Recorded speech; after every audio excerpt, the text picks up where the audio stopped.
Bailey. Takut dia tak masuk lagi nanti macam mana? Boleh masukkan 99 orang, Azdie. Satu-satu kita masukkan. Boleh masukkan satu-satu lah Oh, you have to do one by one. Facebook Live is on. I think we can admit lah Dr. Gita Azizi. Oh, Razif pun here. So I make Azizi pun ada kan? Co-host juga. Okay, Dennis pun co-host juga. So kita ada 4 co-host ni. Satu-satu ke semua sekali? Semua? Bolehlah semua nanti bila Dr. Bailey masuk, we will try to remove one person. Dr. Gita tolong perhatikan Dr. Bailey Prof. Bailey. Boleh. Okay.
I think we can start admitting people kot.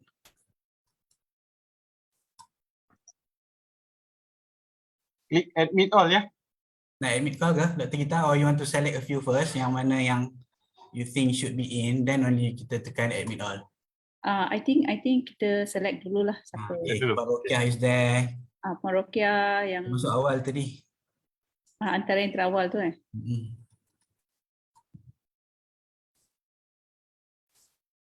Dr. Azizi pun boleh tolonglah tengok siapa yang thank you Dr. Azizi.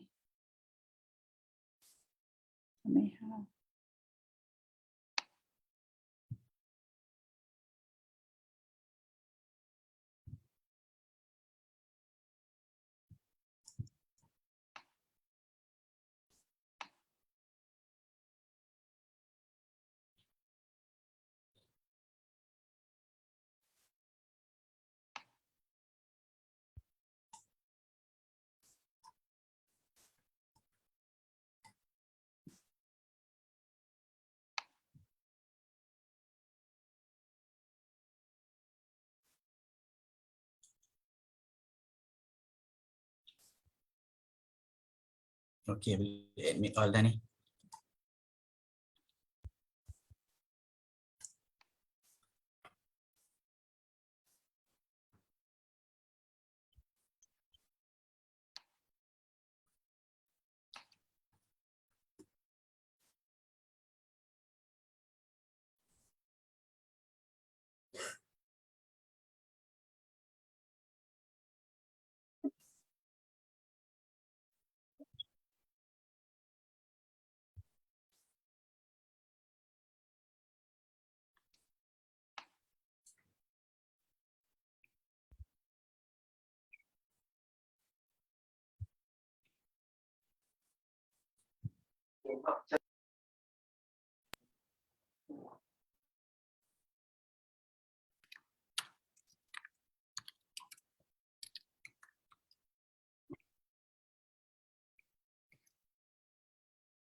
Ada partisipan kata Facebook tak ada audio.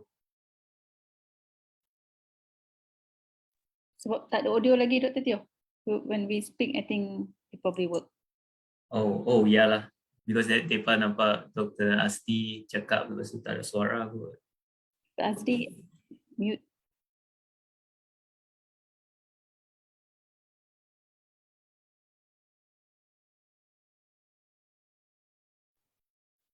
I've seen 85, betul ke?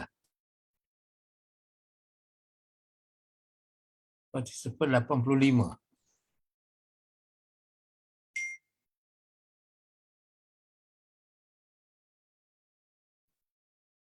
Dr. Azdie, you're muted. Okay. It's already 3 minutes to 2:30. Bismillahirrahmanirrahim. Alhamdulillahirrabbilalamin. Wassalatu wassalamu ala ashrafil anbiya'i wal mursalin wa ala alihi wa sahbihi ajma'in. Subhanaka la ilma lana illa ma 'allamtana innaka antal alimul hakim. Rabbi shrah li sadri wa yassir li amri wahlul 'uqdatam min lisani yafqahu qawli. Wa la hawla wa la quwwata illa billahil aliyyil azim. Alhamdulillah. Today we will be having Maso webinar 2023. Maso would like to welcome everyone to the Obesity Week Malaysia webinar for this year in conjunction with the World Obesity Day 2023, which is observed on 4th March every year. World Obesity Day was established in 2015 as an annual campaign with the goal of stimulating and supporting practical actions that will help people achieve and maintain a healthy weight and reverse the global obesity crisis. This year, the theme is changing perspective. Let's talk about obesity. So here we are now. I am Azdie bin Muhammad Abu Bakar. I'm an associate professor from International Islamic University, Malaysia, and I am also one of the council member for MASO. And today I will be moderating the webinar, inshallah. Before we begin, some announcement I would like to make. For those who cannot join or disconnected from Zoom, you can watch the live streaming of the webinar at MASO Facebook.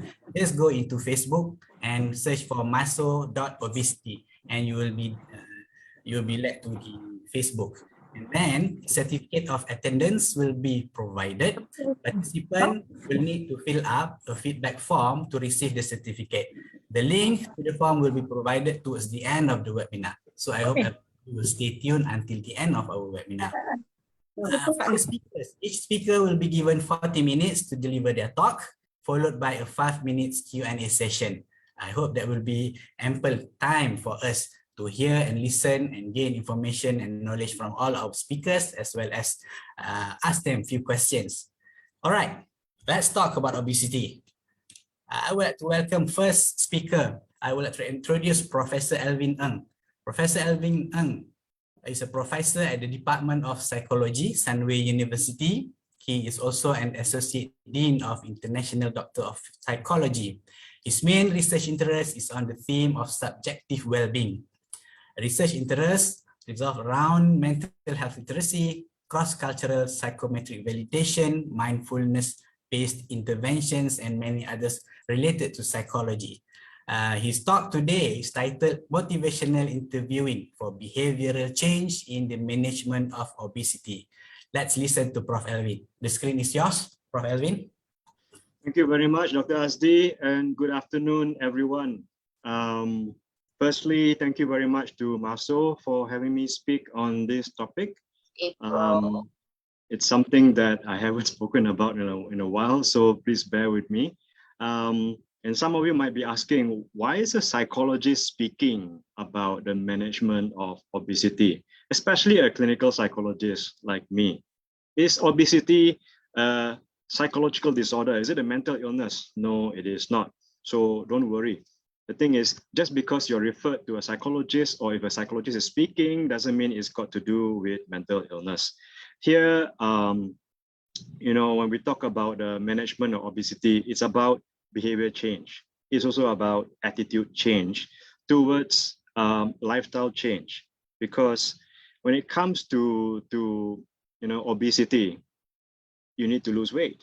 And losing weight is about behavior change. It's about eating healthily. It's also about physical activity or exercise, right? Both are behavioral and that needs change. In order to change, you need to have motivation. So who does this kind of stuff? This year's theme for World Obesity Day is, changing perspective. So changing of attitudes, changing of behaviors, that's where psychologists come in. So I hope you get that connection. Right now, so today I'm talking about motivational interviewing, which is a method that is used for a lot of situations.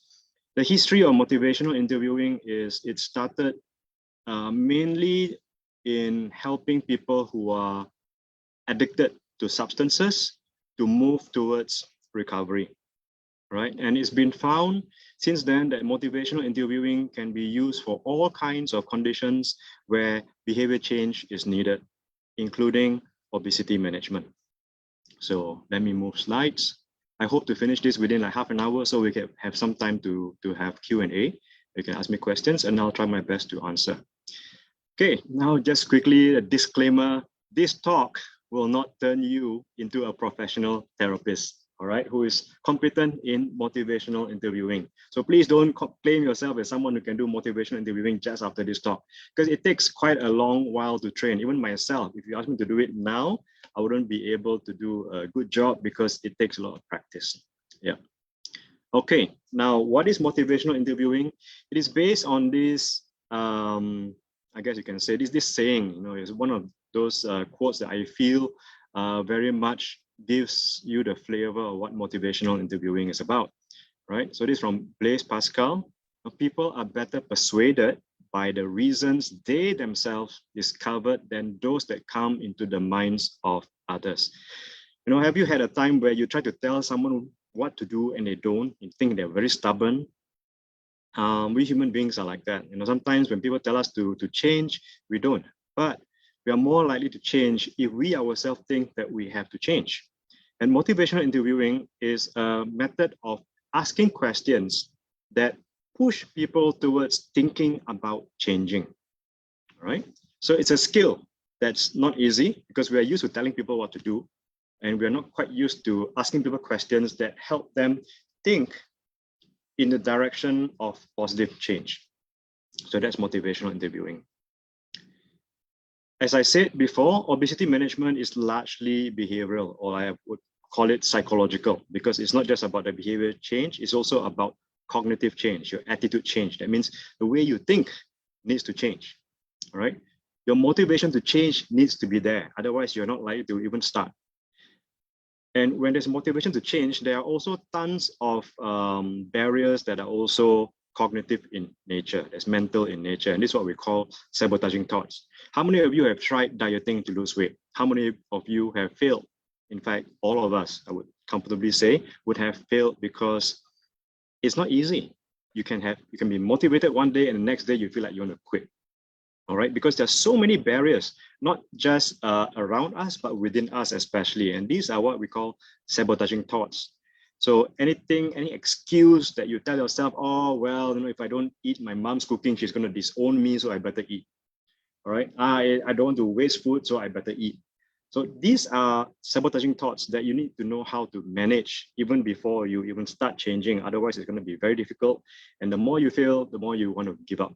So that's not what we want to do, right? So I'm just giving you an example of how much psychological change is needed, which is why, I'm speaking as a psychologist. And this is why also we have got other health professionals, including doctors, including nurses, dietitians, occupational therapists, who also would have learned such skills in managing cognitive change. And if you don't have such skills, it will be very, very useful to have them. At the same time, emotional management skills also is important because, have you heard of stress eating? I stress eat, and I'm a psychologist.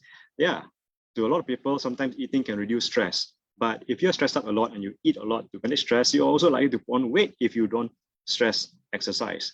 Anyway, so that's where we go into the behavioral bit, the doing.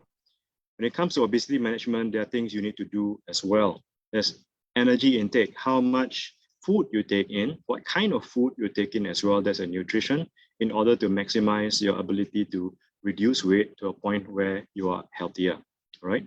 What do you need to do to expand your energy, to use your energy? So physical activities, exercise.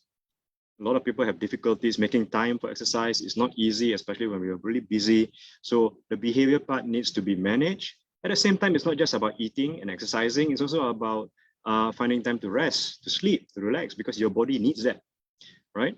Socialization in a way that facilitates your behavior change is very important. You may want to change, you may have the strongest motivation, but the people around you don't allow you to change. They make fun of you. Oh, diet. Oh, I see. Oh, diet. It can be quite negative towards you wanting to change, and that's not helpful. So socialization comes in. Modifying your ecology, the environment around you, so that you're better able to behave in a way that helps you to reduce weight or to manage obesity has to be done as well. So it's not just about you, the person, it's about other people and your environment. Lots of things to do, isn't it? So this is what we look at when it comes to obesity management. Easier said than done, right?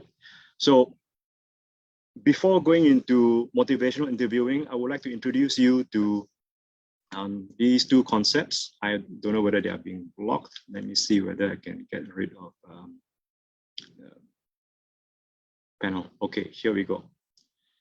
So as you can see here, I've got this very big mouthful to say trans-theoretical model of change, or stages of change model for short. This is a model that tells you where people are with regards to change, all right? There are 5 steps when it comes to the stages of change. Because if we want to change someone, we need to know where they are in terms of the stage of change. For example, if someone already wants to lose weight, they know that it's something they have to do,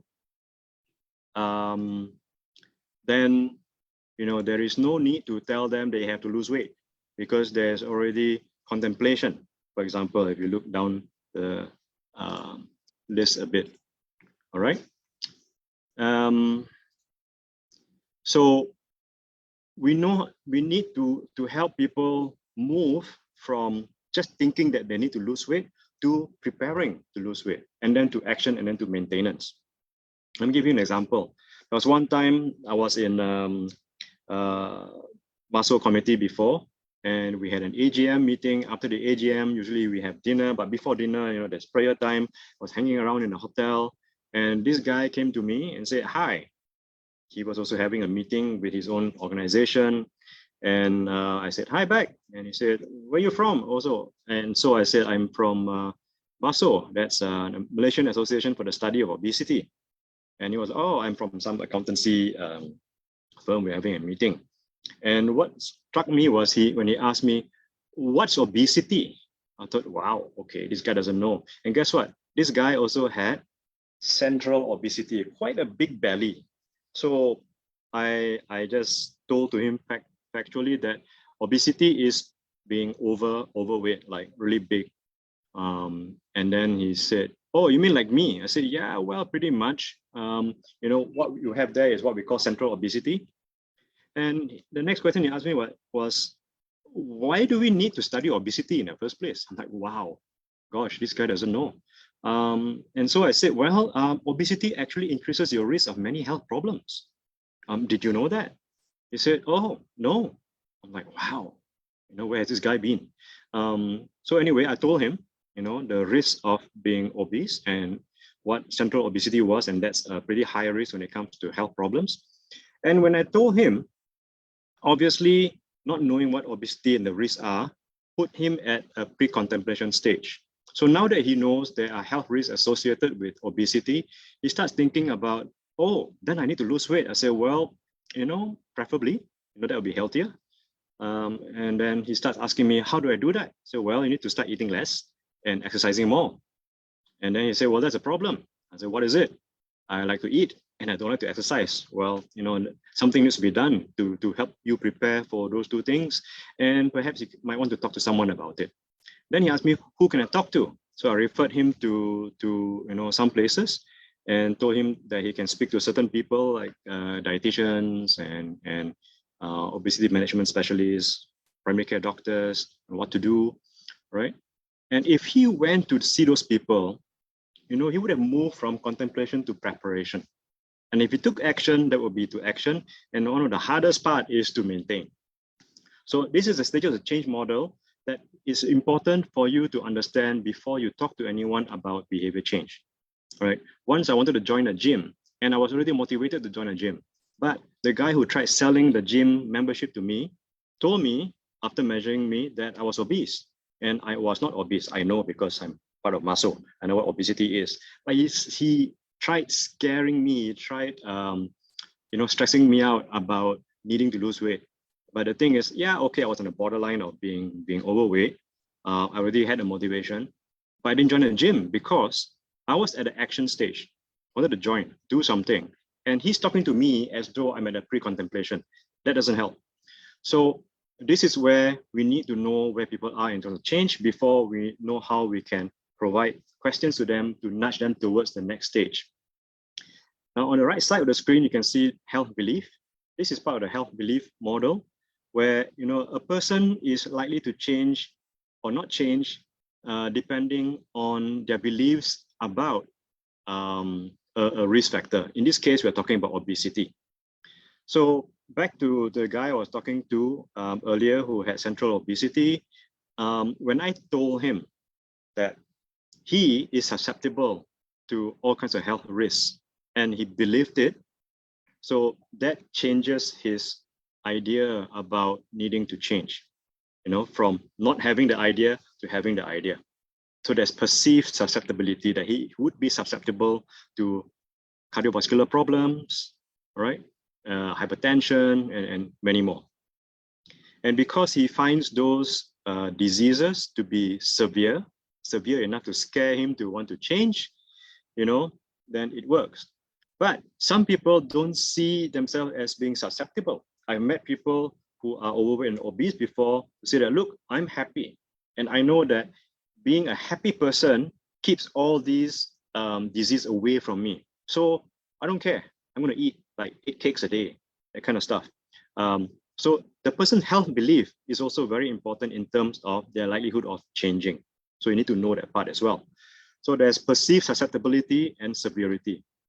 Just like, for example, COVID. If you don't believe that you are susceptible to COVID, and if you do get COVID, it is not severe, you're not going to die, you're not likely to take actions to prevent yourself from getting COVID, right? So that's part of the health belief model when we talk about susceptibility and severity.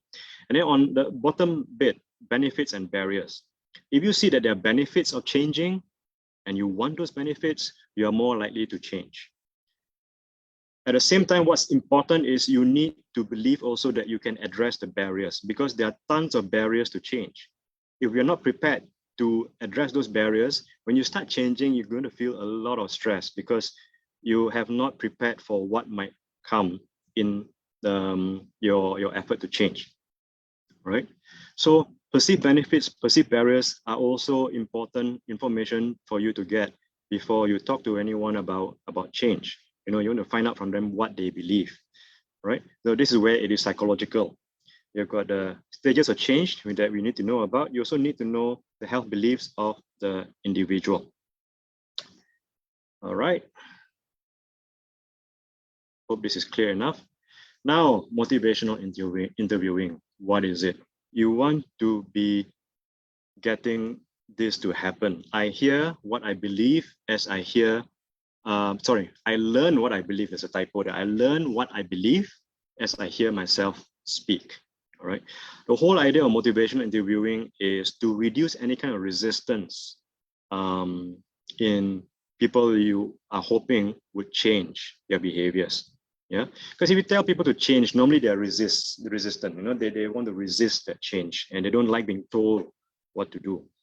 So I suppose this is where you start labeling people as stubborn. You know, they're probably going through all kinds of stuff that you don't know about, which is why they're resisting. All right. So motivational interviewing is to minimize that resistance. You want to also help people feel more motivated to change through questioning. And your line of questioning also would facilitate a sense of self-efficacy, the sense of I'm able to, saya boleh, I'm the one who's able to do this, I'm the one who want to do this, and I can do it. If I don't know what to do, at least I know that I can look for help. So you want to be asking questions that help to empower people to change. When people are empowered within themselves, they're more likely to change than to listen to you tell them you have to change. All right. So these are the four main questions that's typically asked of people to tilt them towards, you know, the next stage of change. So usually when it comes to any kind of change, there's an idea of wanting to change. It is usually focused on the good things about changing. So you want to be asking from them what they know about the good stuff that they would get if they change. All right. So what's good about changing? You probably get answers like, oh, well, if I lose weight, what's good will be, you know, some people say I'll look better, I'll feel lighter, it's healthier, I have less risk of cardiovascular problems. They probably list all the stuff that most people know about already because we've been bombarded with all this information a lot. Okay. And then the next question is something that a lot of people tend to get surprised when it is asked, you know, what's bad about changing? We tend to forget asking this, the pros and cons. We tend to only focus on the pros of changing, but not the cons. But it's important to help people also understand that if you do change, if you start changing, there are also bad things that might happen. What might those things be so that you can be prepared? For example, you are likely to be eating less, and that's going to probably upset you, right? You're likely to need to exercise more and to fit in more time, and that's going to create a lot of disruption. Not nice also. So, you know, once you get to see and hear more towards the person being able to hear themselves speak about all these things, then it triggers thought already. Oh, okay, now these are some of the things that I might be facing. What do I do about this? You know, if this is so terrible, then why do I want to change? But you also want to be asking them about what their goals are. What are their values right now? Where do they want to be? And if the difficulties about the bad thing of changing is going to prevent them from reaching their goals, then what can be done about it? So I hope you get me in terms of, when you're asking about this, you're also helping the person to think about what can be done and what are they able to do, they themselves are able to do to address these things. So you are increasing that level of personal empowerment to do something about it. All right. So first two questions on top, what's good about changing, what's bad about changing, and then go down to what's good about not changing.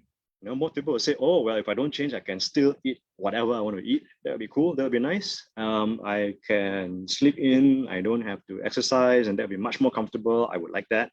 All right.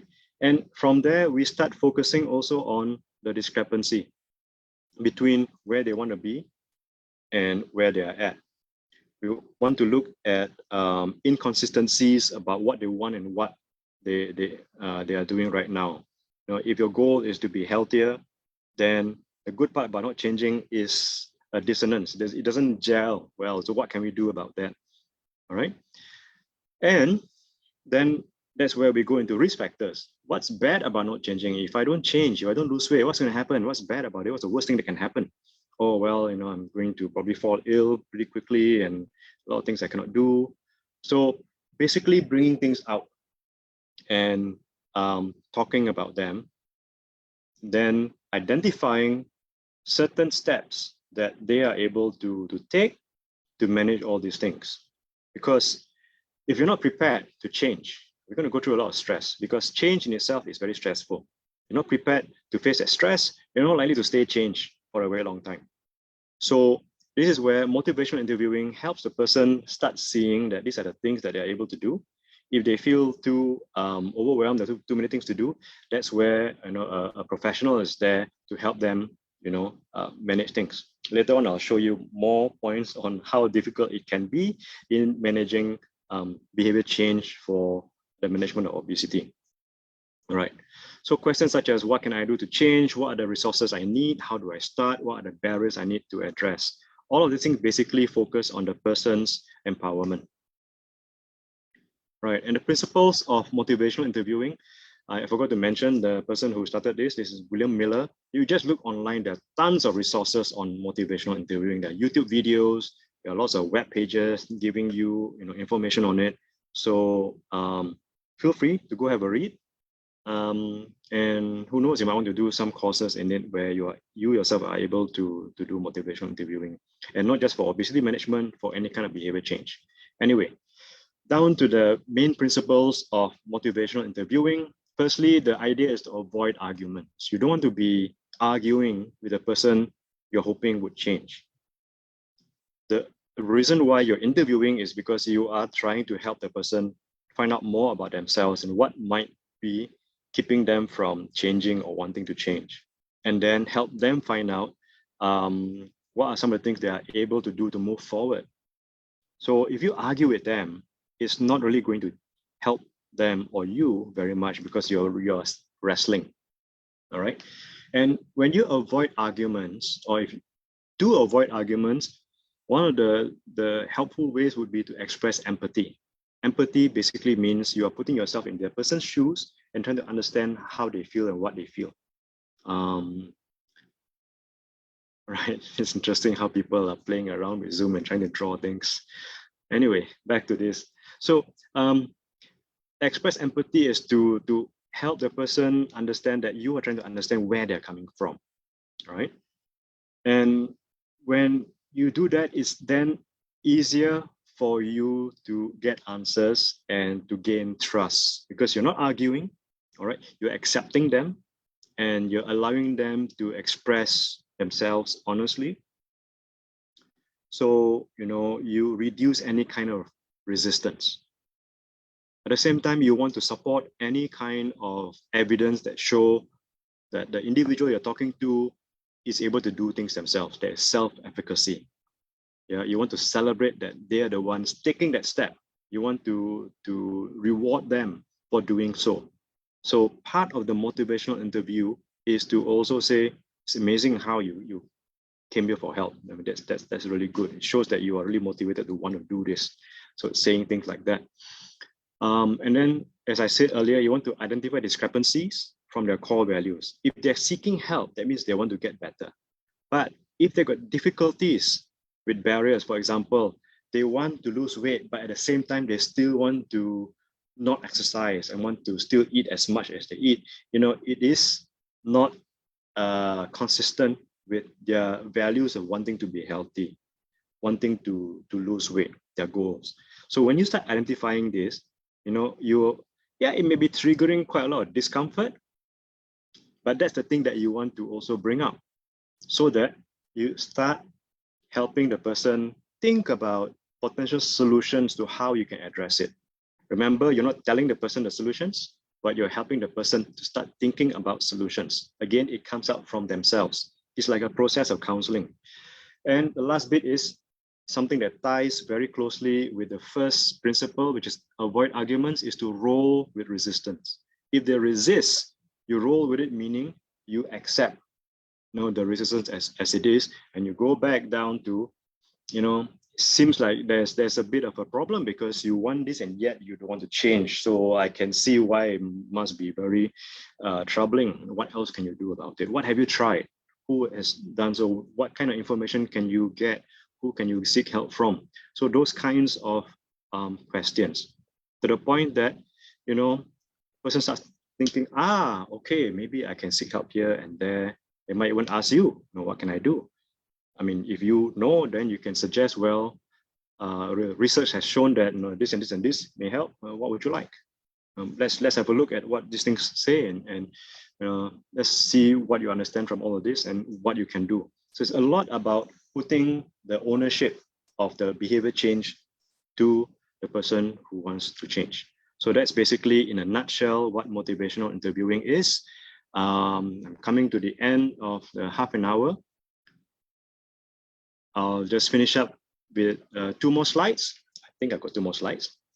To identify for you the typical problems when you are trying to change, especially with regards to your weight, you want to reduce weight. And I want to impress on you that change is very much psychological.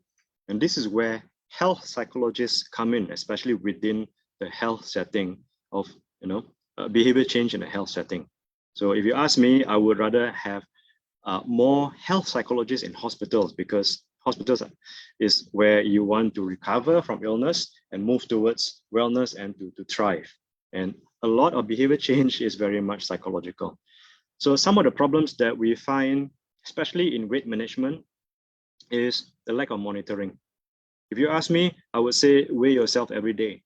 Yeah, every day. Why? So that you can see how your weight change up and down, up and down. Weight loss is not a direct going downwards. It's up and down. Yeah, eventually it goes down. It shows you that going up in weight is kind of normal. It fluctuates and you do not need to panic and think that you're a failure. So monitor. Procrastination is a behavioral and psychological thing.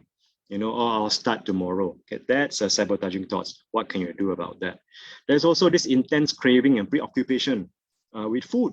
We are Malaysians. If we are not a monarchy with sultans and agong, we're probably going to be called the Democratic Republic of Makanistan. Makan. Everything is about food.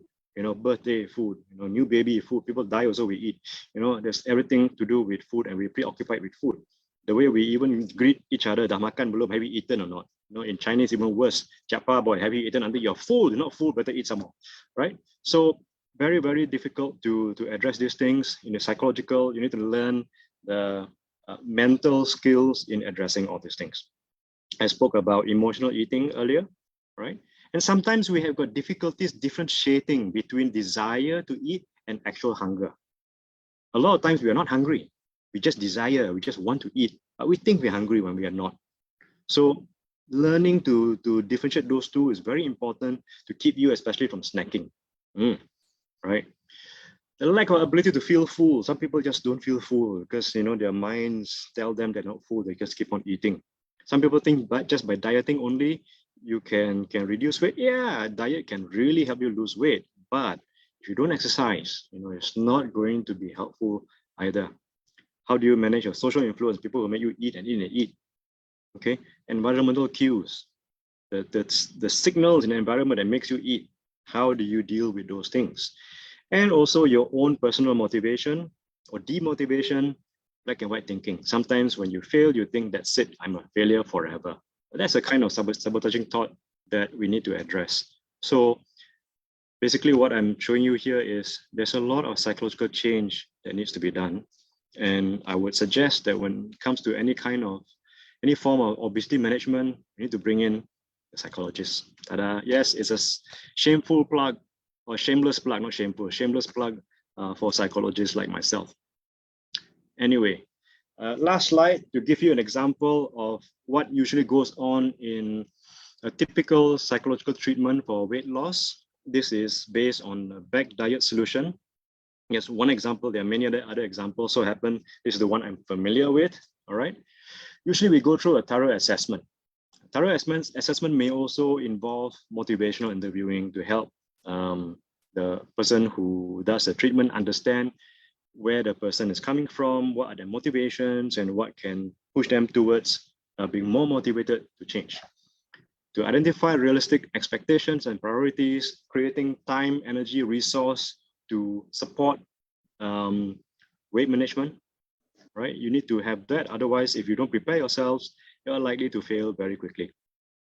What are some of the improvements in life that you would want to also facilitate weight management? There's a lot to be done.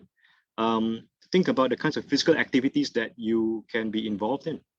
You cannot just simply do anything that anyone can do, right? It has to be catered towards your ability and your needs. What are some of the daily motivations and monitoring you need to do to prepare, all right? What about your self-efficacy, your own personal empowerment, the kind of support that you can get from other people, from your family, from your friends, your co-workers, because it really takes a whole system to manage a person. How can we get you to have more consistent eating habits? If you need to eat like 6 small meals a day, how do we get that done when majority of people eat only like 3 main big meals a day? Yeah, it takes behavioral change and change perhaps around you, and you knowing how to communicate your need for that change to other people so that you also get support. How do you deal with hunger, craving, and emotional eating? So far, you can see that a lot of these are behavioral and cognitive in nature. Normalizing eating patterns after that. Eating patterns is behavioral. Planning, monitoring food intake is cognitive. You are learning to problem solve. Addressing emotional issues, obviously psychological. Getting back on track. What back on track? What kind of track are we talking about here? Getting back on track on making your life as normal as possible while going through this kind of intervention. And that's where we only go into nutritional counseling. Because if we bombard you with too many information, it's difficult. It's very, very overwhelming. Even looking at this can be very overwhelming already. All right. Nutritional planning, sticking to it. That's where your dietitians come in. And then psychologists will help you with maintenance of change and preventing relapse. As human beings, we are very prone to all kinds of relapse, myself included, and I'm a psychologist, right? I'm human, that's how we are, but we can always try. And the ultimate goal is to help you focus on having a healthy weight for life, not just to fit in a new dress or clothes, but for life, as long as possible. And healthy weight is not necessarily something that is an ideal weight where you're supposed to be an athlete. We are not athletes, most of us. But what can we do to maintain the lowest maintainable weight that is the healthiest? The lowest can also be below healthy level. Yeah, you can be malnourished, but at a healthy level within who you are. So just to recap, I was talking mainly about motivational interviewing. The whole idea is to empower the person to make changes towards being healthier. In this case, weight management, because we're talking about obesity. In this slide, I want to show you that it takes a whole system. It takes a whole village to motivate and sustain the motivation. Why did I choose this topic of motivational interviewing? Because the more people know about motivational interviewing, the better it is, because we need this whole village to understand how to help people think towards problem solving with regards to obesity. Because we're all in this together, obesity is a collective responsibility. Because if you read into the literature of obesity, which I think the next 2 speakers will talk about, it is the mother of all diseases. If you can reduce obesity, you reduce so many other diseases that, would then lead to a reduced burden of disease in the whole world. All right. So, okay, that's it. Wow, 35 minutes. I'll stop now and take questions. In the meantime, those of you who want to contact me, here is my email address and my QR code for my digital name card. So I'll open up to questions. Thank you. Oh, thank you, Dr. Teoh. Very much. Nice. Yes. Continue with the question and answer. Please introduce yourself, please.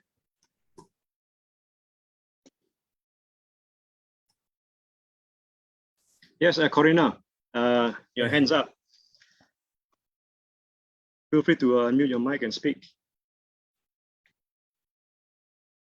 Is that an accidental hands up? I think. Maybe just saying hi. Yeah. Corina. Dr. Gita, do you have any questions for Prof. Alvin? Exciting talk. Yes. Thank you, Prof. Alvin, for the very, very enlightening presentation on the motivational interviewing. I learned a lot from your Oh, thank you. I'm glad. Yeah. Just wondering, how do we go about the blame and shame thing that's happened, among children, children don't really know, especially the young children, probably don't differentiate between, what can be hurtful, what can a better thing to say. But how do we educate them to be more nicer on the individuals with obesity as other children with obesity? Yeah, well, I guess I would teach them about respect for survival.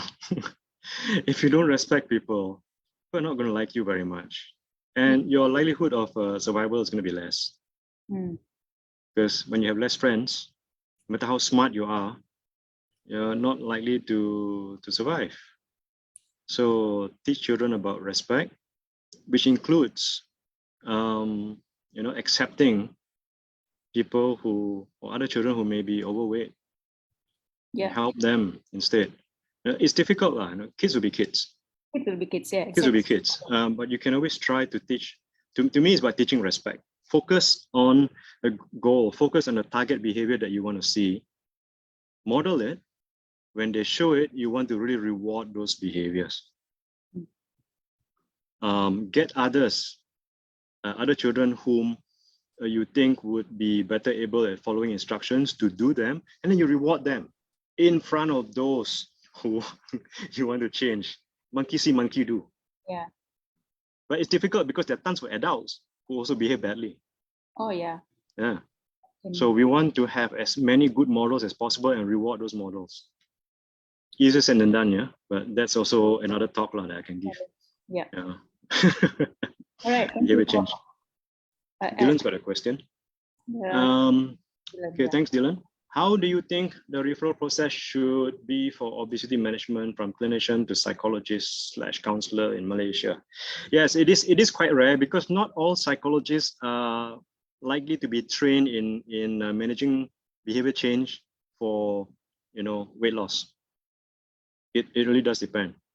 And not every hospital that has a psychologist, not every psychologist at hospitals would also be familiar with weight loss. So in terms of referral, it would be good to ask if the psychologist, I would say psychologists are not so much counselor. Counselor is more towards emotional counseling. Maybe they can do motivational interviewing, but when it comes down to the actual behavior change program, technically psychologists tend to be more trained in it. But not to say that counselors are not, but typically their training does not involve these things. So I would just ask the psychologist first. If you're not too sure, then you can perhaps reach out to the Malaysian Society of Clinical Psychology, mscp.info, I'm typing now, gmail.com. These are clinical psychologists. Again, they are not necessarily people who would deal with like medical issues, health change, because they tend to focus more on mental illness. If you can find a health psychologist, super rare in the country, they can perhaps help better because they are more trained to address behavioral change for better health. I hope that answers the question. Yes, it is quite rare, and that's an issue in Malaysia. We need to make more noise. Anyone from the Ministry of Health here?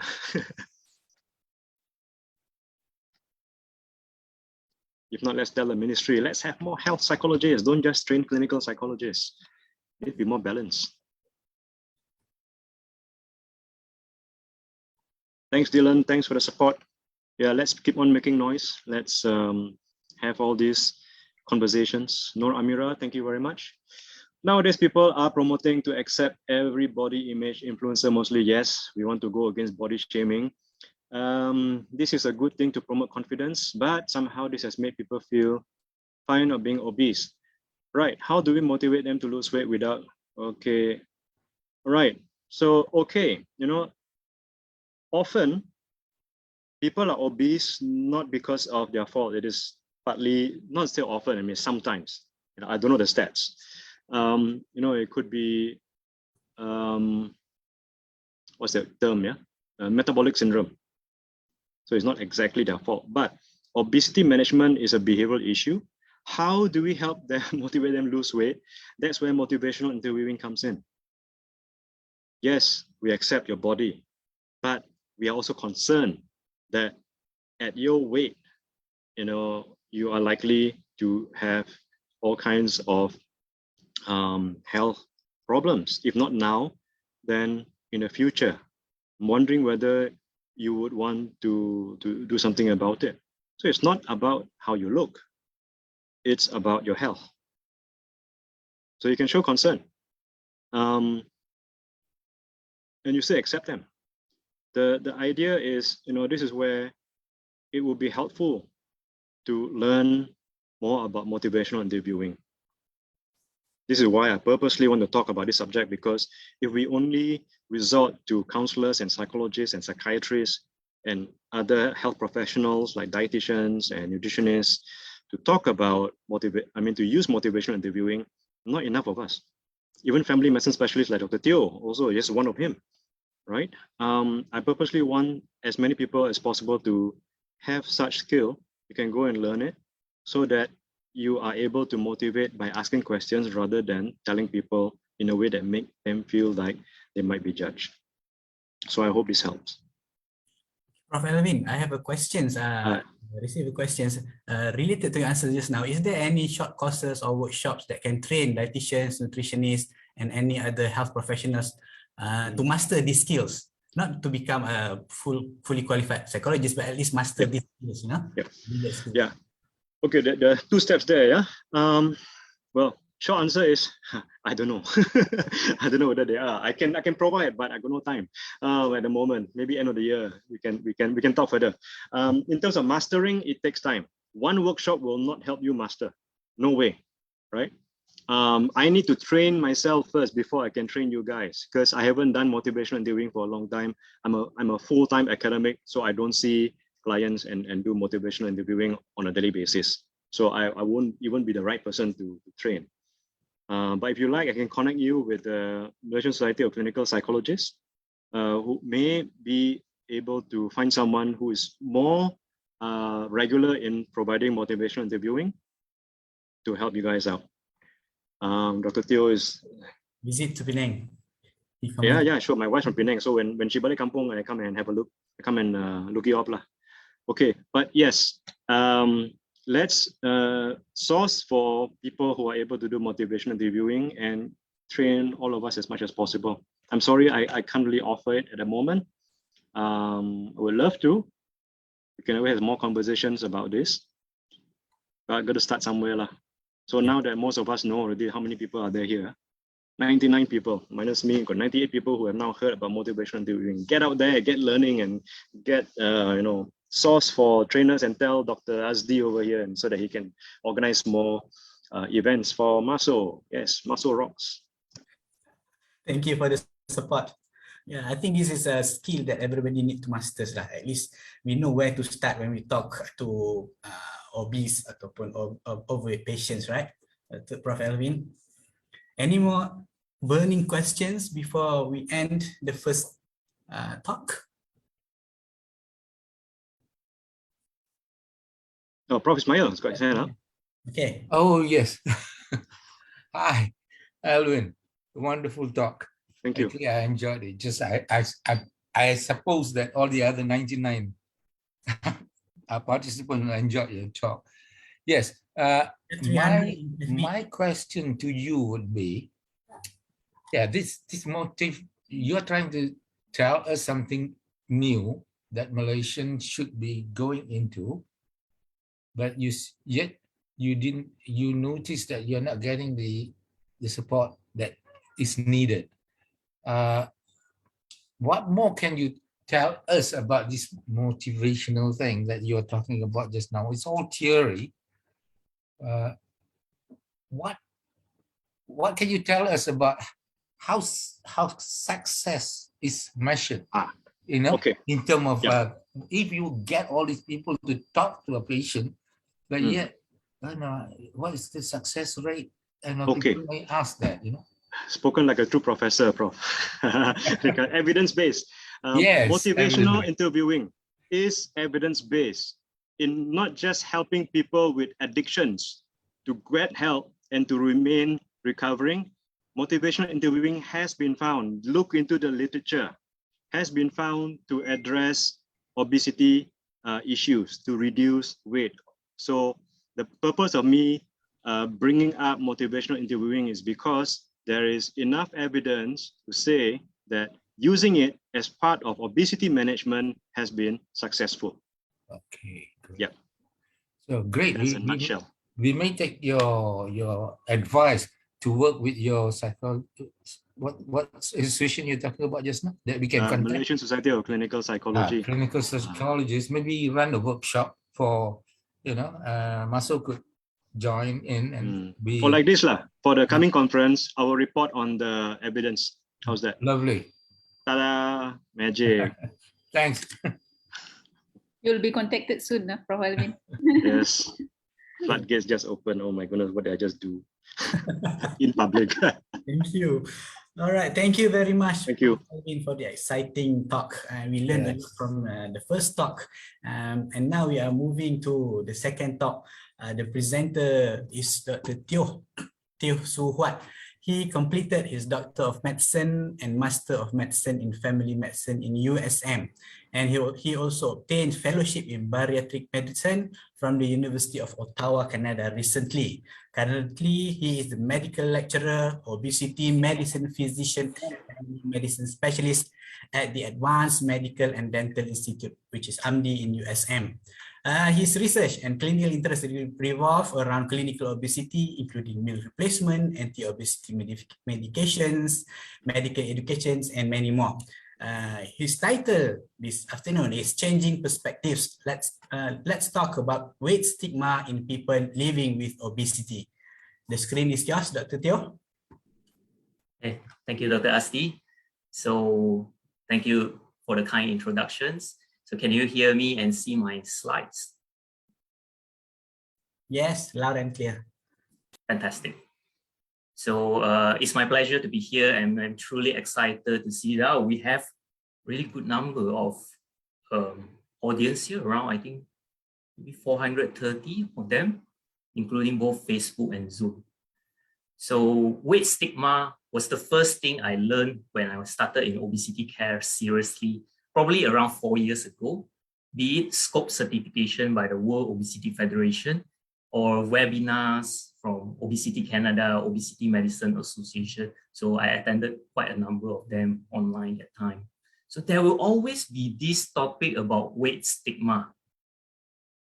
It makes me wonder, what is this weight stigma to me? I ask myself. So what is the importance in knowing weight stigma that these experts keep repeating in their conferences and webinars? Therefore, I'm here today to share what I have learned throughout the years.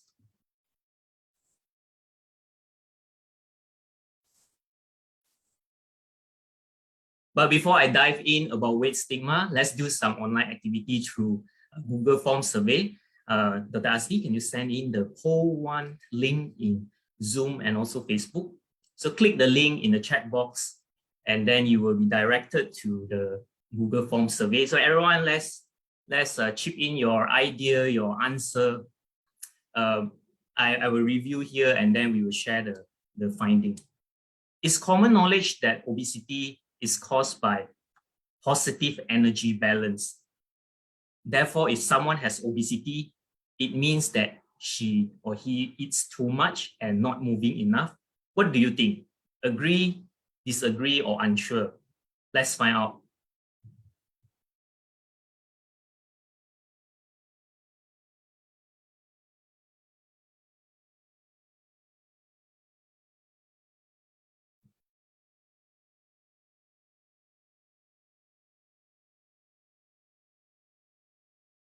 Okay, keep coming. So I have 4 responses here.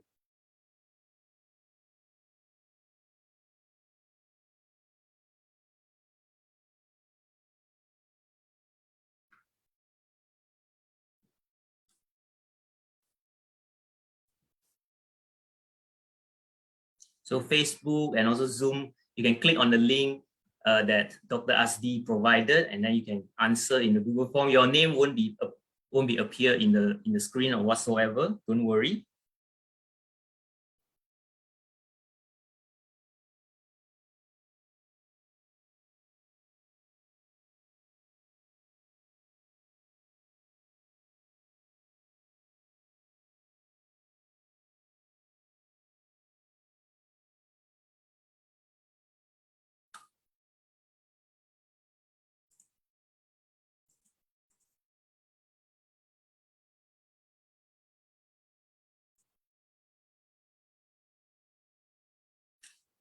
All right, so I have around 40 plus people answered the poll, 52%. The blue one, there's a majority of you answer yes, obesity is caused by someone eating too much and then not moving enough. And then only a small portion unsure, and the other one around 33%, the orange one, say that it's no. So majority say yes. Obesity is caused by eating too much, moving inadequately. So thank you for your response and participation. Using the same statement, I want you to take few seconds to think and answer silently to yourself why that person is eating more than he or she should, and why that person is having a sedentary lifestyle. A step further, what are the automatic thoughts when it comes to these 2 statements?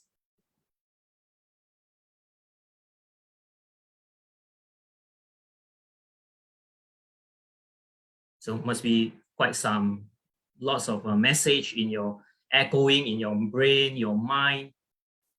If the answer probably will be because they want to, he's lazy, she's greedy, they are just lack of discipline. These afterthoughts are weight stigma, and propagation of it causes worsening of weight gain, and a lot of associated obesity problems comes from these kind of thoughts.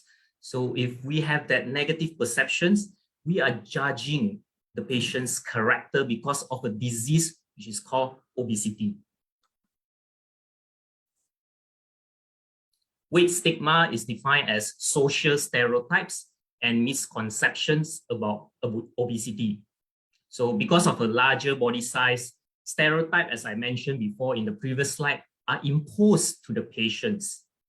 And the effects of these stereotypes are teasing, bullying, victimization, harassment, discrimination among people living with obesity. Weight bias, on the other hand, is negative attitudes and views about people with obesity. Stigma is sort of what people think, but bias is some sort of tangible actions people can feel, can see, can hear, like body language, words, which have been used towards them. So we have the stereotype, weight stigma, and then the weight bias, where it's sort of like feeling have a tangible words, image, body languages. And weight stigma is prevalent in many settings. This has been researched before, like shaming, teasing, bullying among friends, colleagues, and family members. And in school setting, lower expectations from teachers, promotion and recruitment criteria based on BMI in certain jobs, or probably performance reports that have some marks for BMI, or some patient being denied medical procedures or insurance coverage because they have excessive weight. And finally, in mass media, there are negative portrayals of people living with obesity in news, entertainment industries, as we have seen now a lot and very much prevalent. Though we do not have Malaysian data, previous research in the United States showed that weight stigma is as high as 45% among people living with higher weights. Women and higher BMI are significantly associated with weight stigma. And then there's this one large study in Europe, North America, and Australia. Sample size, huge sample size, 14,000 patients living with obesity who are registered and engaged in weight management facilities, found that 40 to 50% of them experience some form of weight stigma. And shockingly, about 70% of weight stigma comes from family members like parents, siblings, and spouse. It is always the one closest to you that hurts you the most. This quote just echoed in my mind when I see the findings, so I thought it would be good to share with you. And I want you to reflect, is this study something that you have seen or you have done towards other people, or someone did it to you? The healthcare professional or healthcare professional to be are no better. We are not better than any normal lay person, because patients with obesity are stereotyped with negative words such as unsuccessful, dishonest, sloppy, non-compliant. And all these negative words are on top of the one that I already mentioned. And this whole list just goes on and on. But is it common among healthcare professionals? I mean, all of us swore an oath to do no harm, right? Well, I assure you, weight stigma and bias among healthcare professionals are pretty serious in worldwide. A number of studies found that about 30 to 70% of healthcare professionals, especially doctors and nurses, directly or indirectly made patients with obesity felt that they have weight bias. So we indirectly makes patients feel that the doctor or nurse or the healthcare professional treating me like this negative wise because I have a more weight. So, but in contrast, this study you see here, so congratulations to Dylan and also Prof. Alvin's mental health professional were the least weight biased healthcare professional as reported from this research. I think it's related to their trainings to be empathetic and understand the psychopathology of patient presenting symptoms as a disease rather than make up illnesses. So if patient shouting, scolding people who has a depression, anxiety, bipolar, they have the training to understand that these are symptoms. It's not the fault of the patient. And same goes to weight management. If the team that has a behaviorist, psychologist, counselor, they have the tendency to understand that, yeah, the obesity is a disease. We shouldn't blame them. We should receive this patient as just any other chronic disease or even acute disease patients to give them the best care we could. So their training are very much applicable to patients with obesity. I would love to have a psychologist, behaviorist, counselor in my weight management team. This is very important in bariatric weight management, medical weight management, or general lifestyle prescription management. Now we know weight stigma is serious. And next questions, why it matters? Why is it so important? So in longitudinal studies, it is observed that if someone experiences weight stigma, it actually predicts weight gain and therefore impacts on their health. And these findings are independent of patient age, baseline BMI, race, and socioeconomic factors.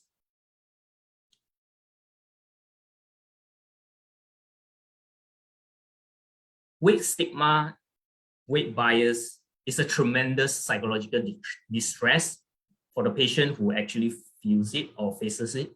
For susceptible patients, weight stigma triggers maladaptive coping strategies and internalization of the weight stigma or weight bias. This in turn causes negative health behaviors like maladaptive eating behaviors, weight gain, poorer health, or quality of life. So all these comes like in a circle. One step led to another.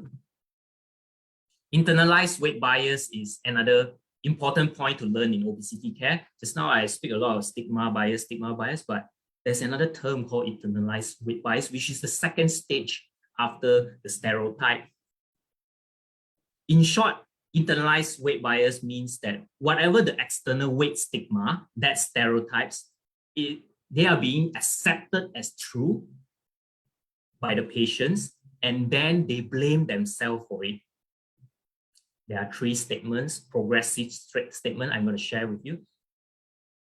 I am fat, and he thinks I am lazy.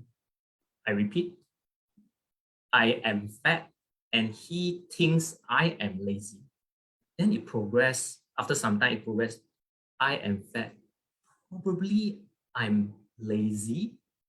And finally, after people keep on saying the same stigma, stereotype thingy, it becomes internalized weight bias, and the patient may say, I am fat and lazy.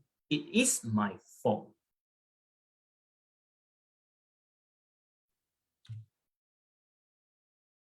In a well-supported patients or patient less susceptible to internalized weight bias, adaptive strategies are the prevalent adaptation style that patient practice, like self-acceptance, positive self-talks, and good emotional support. They have learned the skills like what Prof. Alvin said. On the other hand, if someone with internalized weight bias, they will use more of maladaptive strategies in response to weight stigma, weight bias. It includes abnormal eating pattern, which another term called disordered eating. They will have this avoidance of exercises, blaming themselves, and disengagement from healthcare providers, and also health-seeking behavior. Internalized weight bias is associated with worse healthcare experience. Imagine who would want to go to see a healthcare professional if they are being judged and blamed or scolded. Would you? Therefore, a patient with obesity will avoid healthcare encounter, and then, of course, they will have poorer health, less encounter of the healthcare facilities, less chance for screening, less chance for diagnosis, and less opportunity to get their health being treated. Even if there were healthcare encounters, they were provided at a lower quality, frequency, and respects. So numerous studies were in agreement with the findings we have discussed just now. As you have see here, less time in appointment, the discussion will be shortened, lesser intervention. So even the patient with obesity themselves will have a lesser trust in their provider. When less trust, less encounter, and less trust, keep on changing doctors, and probably they will not go to the appointment ever again. This beautiful flowchart just summarizes how weight stigma impacts health through additional weight gain. And with weight gain in people living with obesity, more stigma are imposed on them. Basically, it's a vicious cycle, repeating the process in a chronic fashion.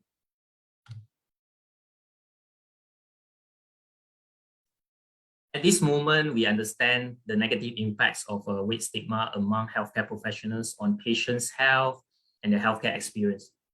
Actions must be taken now, right away.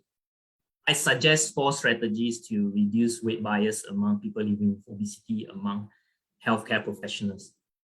1, increase weight stigma awareness and understanding of the disease of obesity. Develop weight-friendly clinical care environment.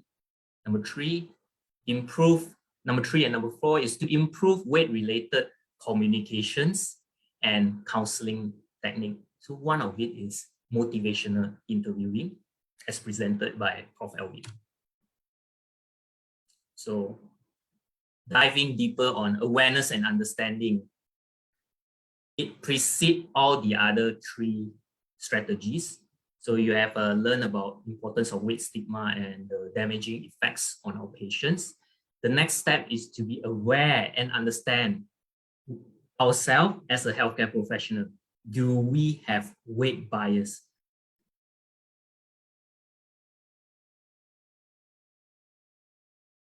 Do we have weight bias? Whether it's through our body language, the tone of voice, the speech.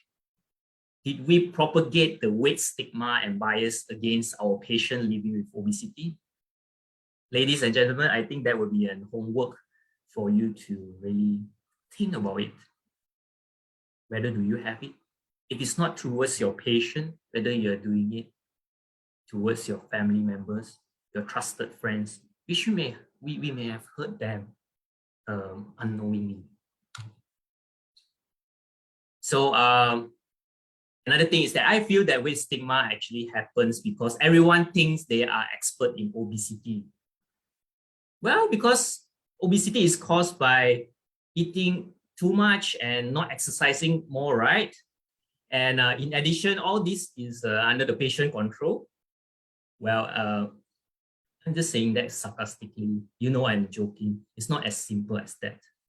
So healthcare professional awareness that obesity is a complex multifactorial disease helps to reduce weight stigma.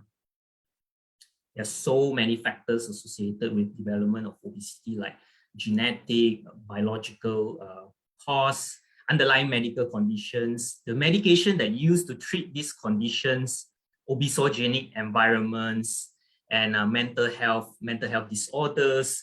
The medication that used to treat them are some of the factors that propagates the problem of obesity, and their interaction between these factors also is quite serious and become more complex. If you search online, you type obesity is a complex disease, there's this spaghetti chart where all these lines round and round showing the interconnectability of each and every possible cause of obesity there.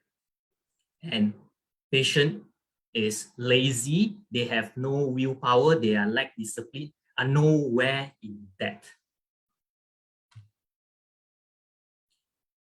And understanding obesity as a disease. So we need to understand in a healthy weight person, the weight regulation is controlled by 2 pathways. So there are the hedonic eating pathway, which involves the reward mesolimbic pathway and the homeostasis center in the hypothalamus arcuate nucleus. So you can see the chart here. Spare me the trouble of blurting out the script of this physiology of weight regulation, which involves all this name of various hormones, some tongue twisting neurons name, and the name of the center in the brain. I can do that, but that will be another 1-hour lecture. Suffice to say that at any point here, there's some abnormality, some genetic factors cause causing it to be over excretion, under excretion, over detection, under detection, all that. It just screw the whole weight regulation pathway. So are we kidding ourselves if we think that we can control this chart by just telling patient, hey, you need to eat less and move more, or you just need to work harder and be disciplined?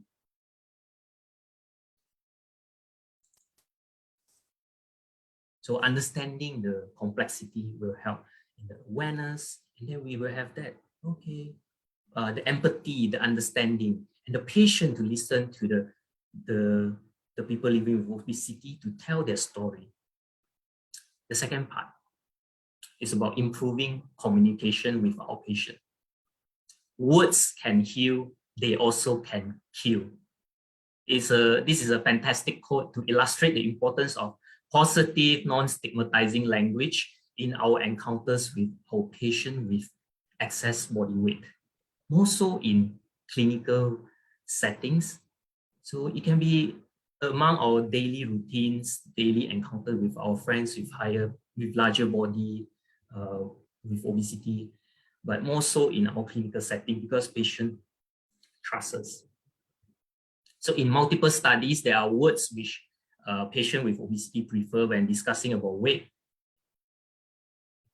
So the first word I implore you to avoid today onwards is the word obese. Obese. Internationally, the people first language is the preferred language when describing people living with obesity. I'm going to repeat, people first language.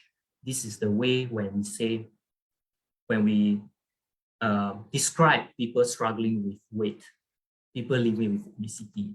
I'm going to have more examples next slide. So why we try to avoid using the word obese?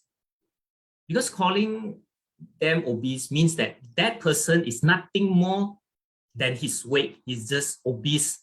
That's in his totality. But describing a person struggling with weight as people living with obesity, individual with obesity, adolescent with obesity, patient with obesity, it implies that this patient, as a person, obesity is just part of his medical condition, part of his problem, part of his character. The same goes to describing patient with disability and diabetes. So in the advocacy group for disability, patient with disability, if you say disabled patient, it's also offensive.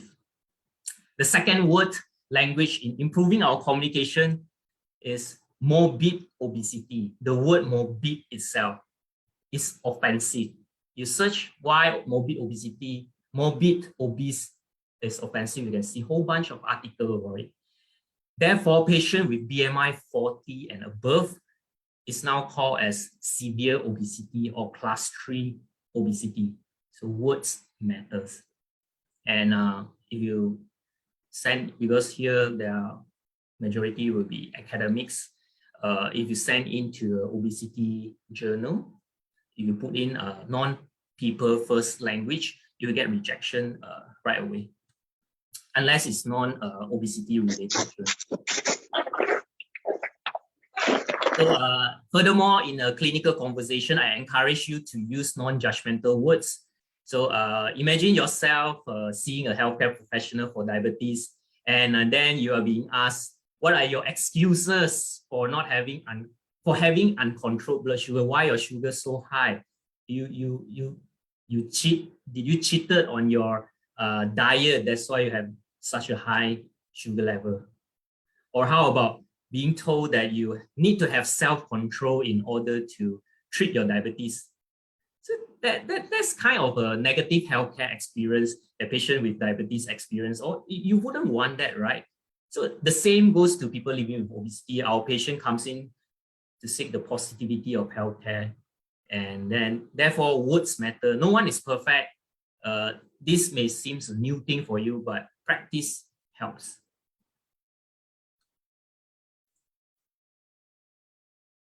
All right. So, ladies and gentlemen, I just want to test how attentive you were just now. The last slide, there's something different. In the last slide about using non-judgmental words, like, do you realize any difference with the many slides before it? There's something particular about that slide just now that I want you to think about while we do some online question again, poll. So Dr. Azdie, can I ask for your help to send in the second link to our participant?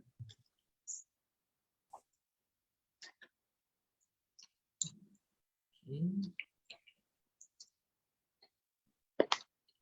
So imagine you are being tasked to design a brochure to promote your weight management program. So your clinic kesihatan ke, atau private hospital, or your whatever your clinic, you think you want to do some weight management program. Which picture will you use? A, B, and C. Oh, I'm sorry, we should say which picture you usually use. So you have the link YouTube and also Facebook. Click on it and then choose your answer.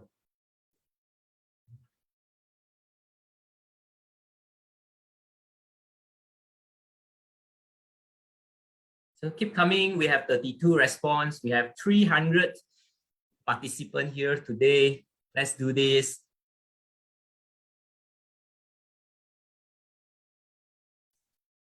$52.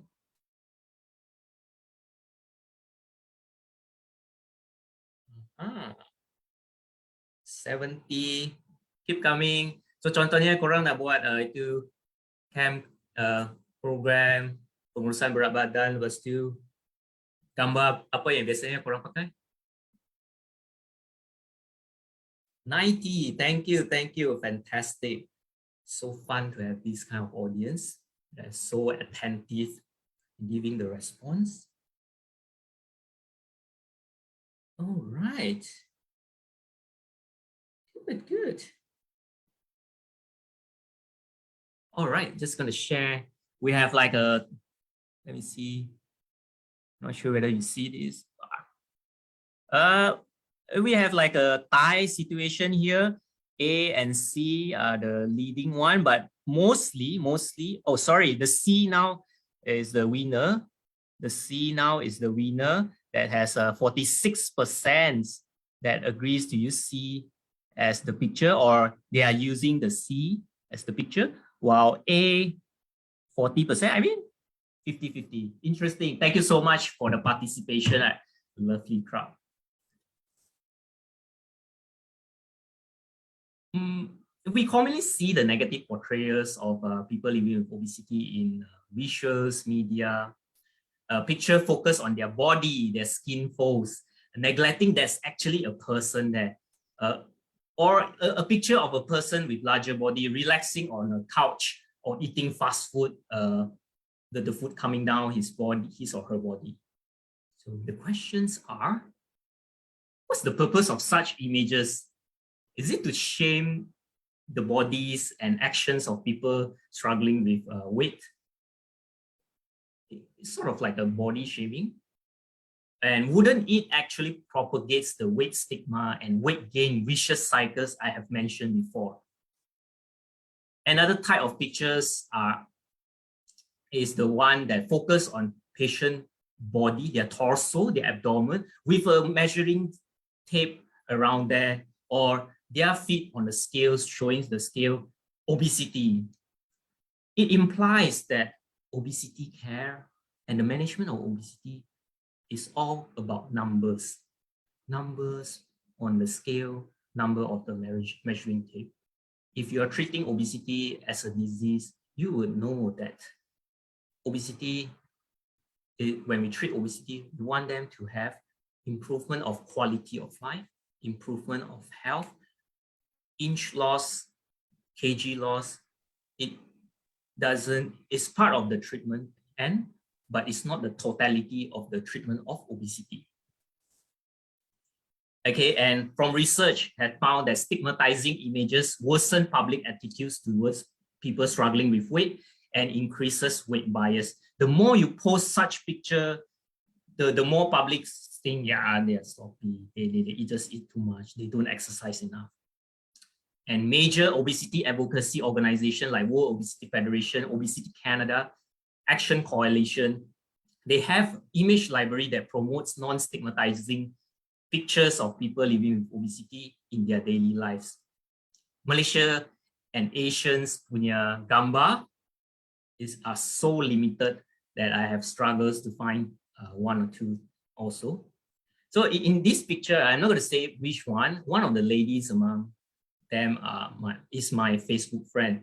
So despite living in a larger body, she's a happy lady, super active, caring wife, caring daughter, lovely.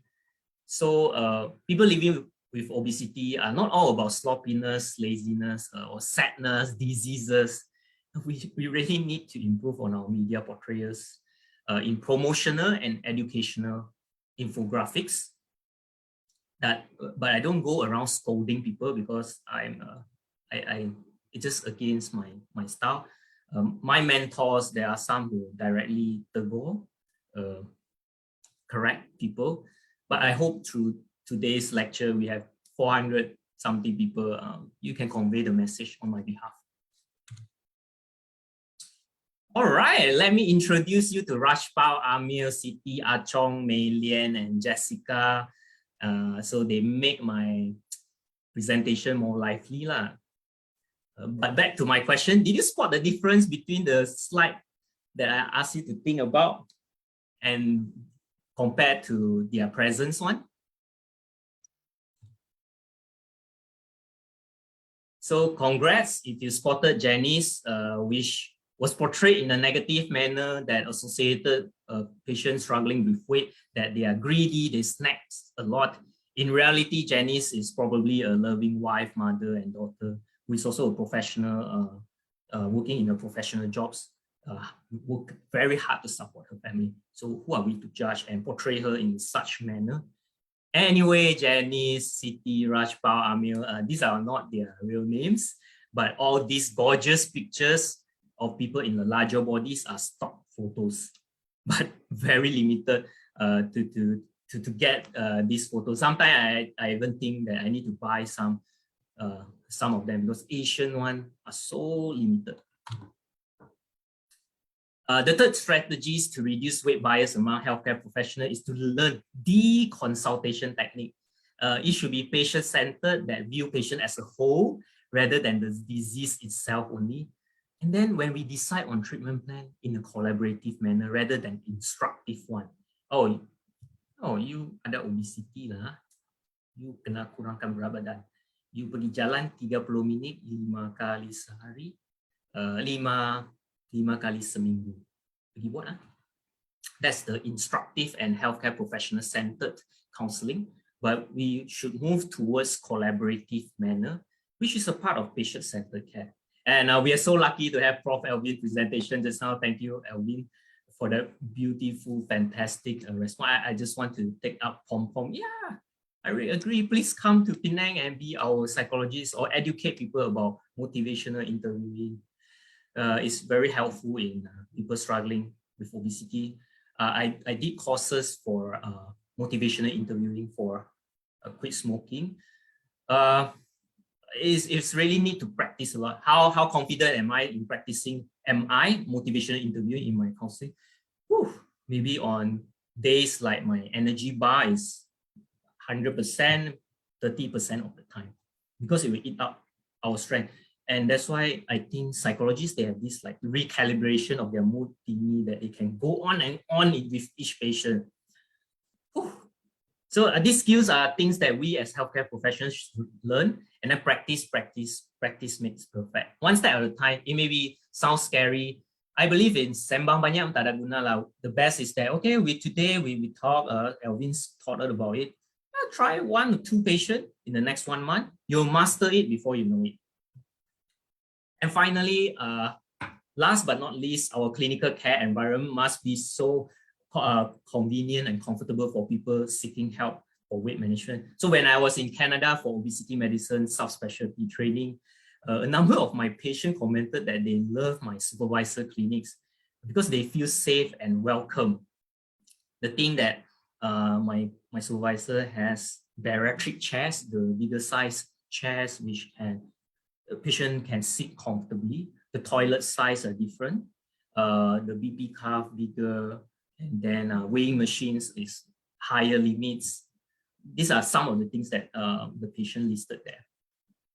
So just imagine our patient coming to the usual clinic, feel disappointed that they have to stand just to wait for their turn in seeing doctors or MA nurses, fearing that the chair may break if they sit on it. Or the weighing machine broke down because the upper limit is only 150 kilograms. Hey, I'm seeing 180 to 250 kilogram patients. So if you really want to do it, I know there must be some family medicine specialists here or endocrinologists here. We need to have a proper equipment there. Just imagine patient go on the weighing scale and then it broke down. And then the healthcare staff in front there shouting, "Oh, machine rosak lah, macam mana ni?" Everyone looking at the patient. So it is really very degrading. Think about the environment that we prepare for patients. Finally, I'm giving you the 3 take-home message today. Number 1, I hope this presentation helps you what is weight stigma and why is this so important for our patient, for our community. Your awareness is the most important first step. And number 2, I want you to think whether you have weight bias or indirectly propagates it in your daily life. Dig further, deep in, mentally, emotionally, whether you have or don't have.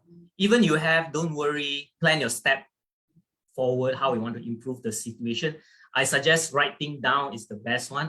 I think in any behavioral therapy that I don't give therapy, but I give advice, I prefer them to write down. It's so therapeutic. And finally, the 3rd take-home message is take action today. Whether it's your language that you use, the Facebook post that you put up, the visual, the media, how you discuss obesity care. Advocate for our patient living with obesity. Teach your student, your juniors, research about it. Hey, by the way, I'm not expert in weight stigma bias research, but I'm sure we have sociology students here who want to study this. We need you. Please write your proposal and send in to those lecturers that you want. And let's talk about it. All right. Let's make our community, our healthcare setting safe for people who wants to find help in managing their weight. I would like to take this opportunity to acknowledge Rebecca Pauls. She's one of the leaders in this field. I took her slide and then beautify it. She's an amazing researcher in this field. And I hope Malaysia will have 1 or 2 researchers like herself, like Rebecca. And if you want to keep the conversation going, I'm sorry to take up the 45 minutes. Feel free to connect with me through these social media channels. And ladies and gentlemen, I thank you for your kind attention. I really love this crowd. And I'm ready to take your questions.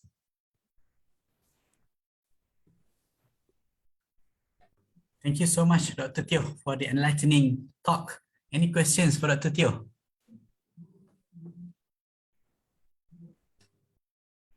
Okay, Dr. Teoh, I have one question. I received these questions as well. You know, how to balance between, truthfulness. We want to be truthful, but at the same time, we don't want to create stigma, right? So how do you balance that when you want to say, hey, you need to lose some weight, something like that, you know? Oh, okay, that's very good. So in whoever practicing obesity medicine, listen here is very, very important, or you're treating patient with weight. Use the 5 A's. 5 A's from Obesity Canada: ask, assess, and then arrange, agree. Yeah. So the first thing is ask for permission to discuss about weight. We don't simply go and tell people, hey, you have obesity, you need to lose weight. You akan kena lah. If these people they're very sensitive to talking about weight. So ask them. It seems that today we have checked your weight, and I find it concerning to talk about it. Is that something that you're comfortable to discuss today? So ask for permission in talking about weight, and then only move on with whatever you want to talk, rather than directly jump into it. Say that you have weight problem, you need to lose weight. It's just very intrusive to many of our patients.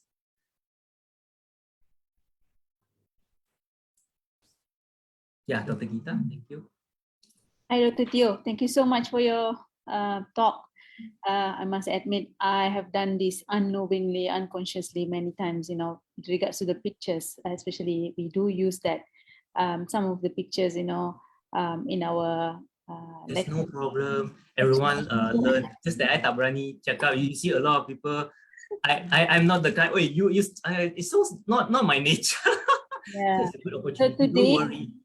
today I hope we all learn from this talk that it's let's stop doing that, or at least doing that. That's very important. Just wondering, Doctor, do you know if there is any data in Malaysia with regards to the weight stigma? I see my senior in USM, who is now studying in University of Melbourne for her PhD. I think she's tried to start specializing in that field of the feeling of patient, the overall management, and the wordings. Her name is Dr. No Akma. So she's coming back in March, so probably in another few months after her Viva. And then we need more people like Dr. No Akma, whether it's linguists, because I still questionable hang obese versus you are obese. I still have this doubt that I want our linguist researcher to verify for me whether bila kita kata you bro hang obese lah, obese lah, versus you are obese is different, For Mat Saleh, confirm they are triggered, but for Asian, I still don't really understand. Please research about it. I cannot do that. Okay, thank you, Dr. Teoh. Right. Thank you, Dr. Teoh, for the response and feedbacks. Exactly, we have a lot of things to teach our students, Dr. Gita, because when they make presentations, they always put all the pictures, obese people eating clumsily and things like that. So that's a new thing that we need to teach our generations as well. All right, if there is no more questions for Dr. Teoh, we would like to thank Dr. Teoh Huat, and of course, we will keep in touch for further collaborations, perhaps, inshallah. And I would like to introduce you to the last speaker of our webinar today, which is Professor Dr. Bai Lee. She is the principal scientist at the Center for Exercise, Nutrition and Health Sciences from the University of Bristol, UK. She is also the visiting professor at Guangzhou Medical University, China, and she is the founder and leader of the SYSTAM China SEACS. I hope I pronounce it correctly, Professor. International Research Consortium, which comprise the Ministry of Health or equivalents of Southeast Asian countries and China for developing systemic multi-duty interventions for malnutrition in all its forms and for enhancing national nutrition surveillance capacities. She is also the board faculty member of the UK Medical Research Council, MRC Global Health. She is specialized in development, implementation, and evaluation of complex population-level health interventions in low and middle-income countries. She led in the development and publications of many and various bodies in her areas. So let's listen to her talk, which titled Developing and Evaluating Systemic Multi-Duty Nutrition Interventions, Phase 1 of the SYSTAM China SEACS International Research Consortium.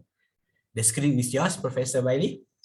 Thank you very much for your nice introductions, and I'm really pleased to see my old friend here, Professor Guitar Ampanard and Professor BK.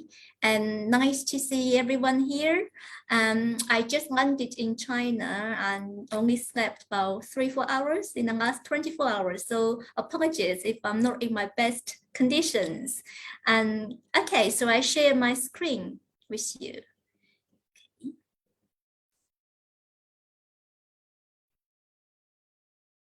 Now, can you see my screen now? Yes, Bailey, you can see. Yes. Okay. So in the next 40 minutes or so, I'm going to talk about the SYSTAM China SEACS International Consortium using the systems approach to developing and monitoring multi-duty interventions for malnutrition in all its forms. We have very long project title. I try to make as short as possible. SYSTAM's actions to reduce malnutrition in all its forms in Southeast Asian country and China. It is a long-term, ambitious, multinational endeavor for real, sustainable impact on policies and practice through co-productions with policymakers. I guess everyone in this room will understand that malnutrition broadly can be seen in two forms: undernutrition and overnutrition. So if you're thinking about the burden of health as a whole, malnutrition in all its form is by far the largest cause of health loss globally. Its impact on human health is larger than the combined impact of high blood pressure, tobacco, and air pollution. And we all know in the recent global pandemic, overweight and obesity increased risks of COVID-19 infection, hospitalization, ICU admission, and death. Nutrition sits at the center of the United Nations Global Sustainable Development Goals. And we know that for every $1 investment in nutrition will generate a return of $16. So it's not just about health, it is about socio-economic development. Over and undernutrition are closely related. They coexist at individual, family, community, and country levels. Different forms of malnutrition share common causes and solutions. The problem is that nutrition interventions around the world are often developed, implemented, and evaluated in an isolated way. So to effectively tackle this leading global crisis, we need a new way to work and to think. Thus, we need to apply a systems approach to develop, implement, and evaluate systemic nutrition interventions. So what do I mean by systems thinking? I'm going to take a metaphor I often use in my talks to help people understand what we mean by system thinking. So let's consider individual sandbag as a single intervention, and flood equals to malnutrition as a crisis. So developing, testing, and improve the effectiveness of isolated intervention to control malnutrition is basically equivalent to developing, testing, and improving the effectiveness of individual sandbags to control flood. But the problem is that individual sandbags cannot defend flood. Isolated intervention will not end malnutrition. So we need to consider how to use all sandbags in a coordinated and systemic way. That means we need to coordinate actions from different sectors, departments, and settings working towards systemic interventions. So we need to work cross boundaries, cross disciplines, and cross sectors. By systems, food system, we need to consider it from productions to the mouth, to dispersal, but also the legal regulatory systems. So for example, how food is presented in the supermarket, and what about our living environment, and what about any regulations such as sugar taxation. They are all part of the food systems. Systemic intervention requires actions on multiple sectors and settings. However, intersectoral multi-setting intervention are not necessarily systemic interventions. So as a research group or as a team, we did systematic global review to understand what we know about system intervention at the moment. System approach to nutrition intervention is promoted by WHO and many governments. The problem is confusion exists on what a system approach looks like in practice. Methods used to develop, implement, and evaluate nutrition intervention should recognize nonlinear and dynamic interactions between influencing factors that operate across different levels or the systems within the environment. This means that intervention which simply include actions at different settings or levels is not necessarily an intervention taking the system approach. So in our global systematic review, we only identified 3 projects that made authentic use of a system approach to develop, implement, and evaluate nutrition intervention. And these were undertaken in Western high-income countries. And we believe the small number of studies is largely due to uncertainty around the exact meaning of system approach, but also the reporting quality as well. We also published reporting guidance, and the purpose is to help policymakers, researchers around the world to understand and apply a systems approach nutrition intervention.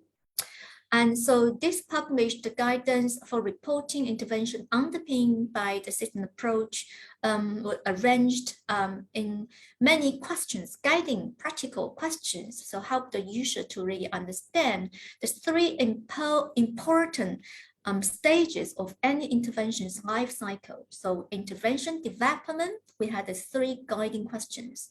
The second stage, interventions implementation or delivery, we have 10 guiding questions.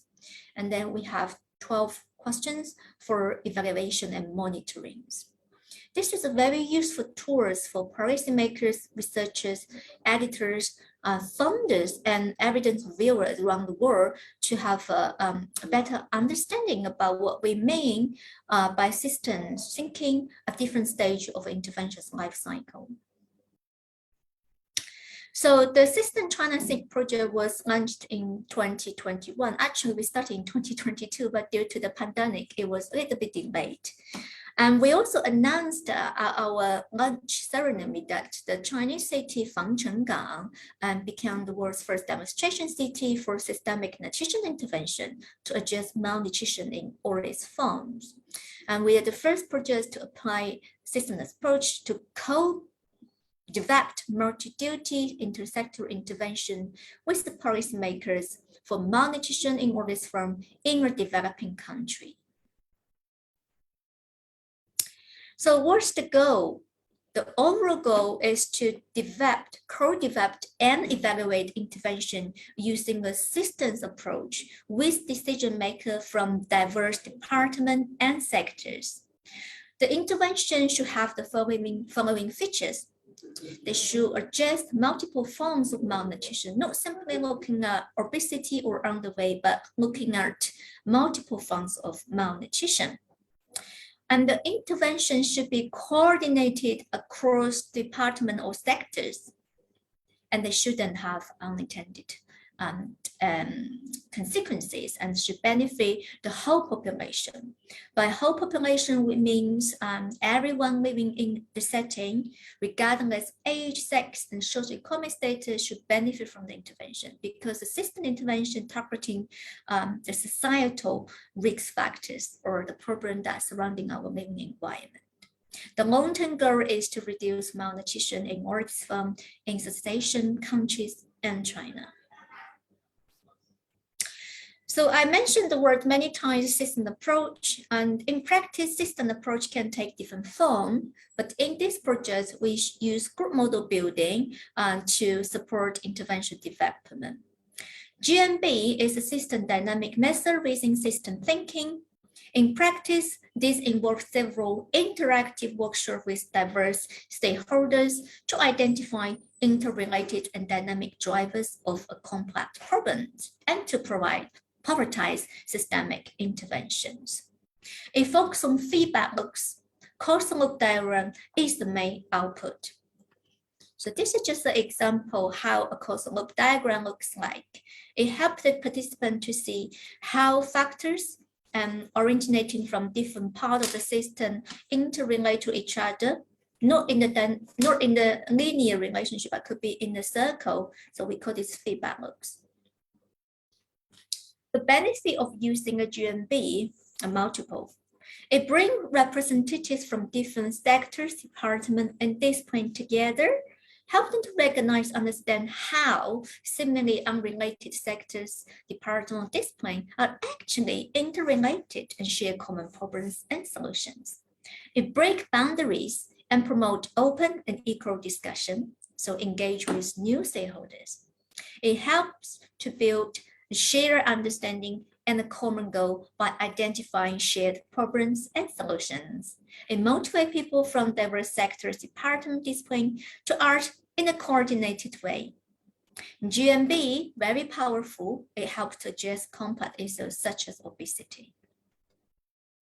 Traditionally, GMB involves 3 key stages.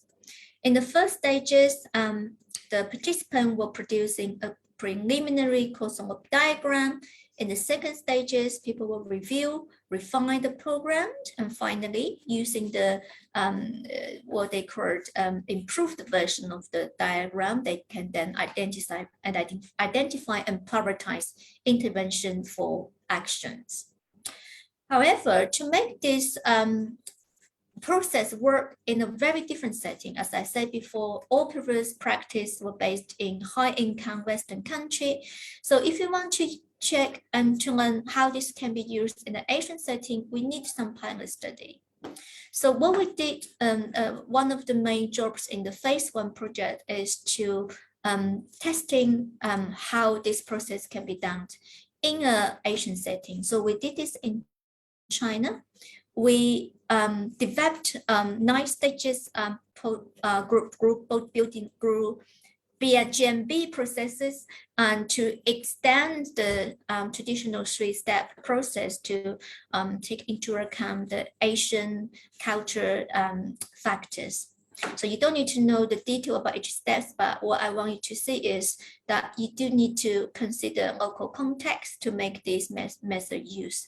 A highlight of this process is that we need to engage with the senior leader of the setting to really bring in the city policy, understand the long-term perspective or long-term strategies of the city or the setting. So that means what we are doing at in line with their long-term objectives, but also to make sure everyone from different sectors in the food system are representatives. Other than cultural adaptation, we also made important methodological innovations to this traditionally in-person event. And as I said, because the project happened during the pandemic, there's lots of restrictions in terms of travel and social distancing. So we developed a hybrid process to make GMB works, and actually it was really well. And we believe that this adopted hybrid process can be used by other Asian countries, even post the pandemic. And considering the environmental impact of international travel, we're thinking this is a very helpful tools to apply GMB in a hybrid setting. So in terms of output, very briefly, this is the causal loop diagram generated by the Chinese policymakers from 19 different sectors within the local food systems. So, for example, what do we mean by common drivers or malnutrition? So you can see one of the factors identified by the Chinese policy maker is that misleading food advertisements. They believe this can increase consumers' preference for refined grain, which can lead to undernutrition. And with the prevalence of undernutrition increasing, the government going to intervene, and this is likely to improve some sort of a food advertisement regulation. So that is looks, as you can see.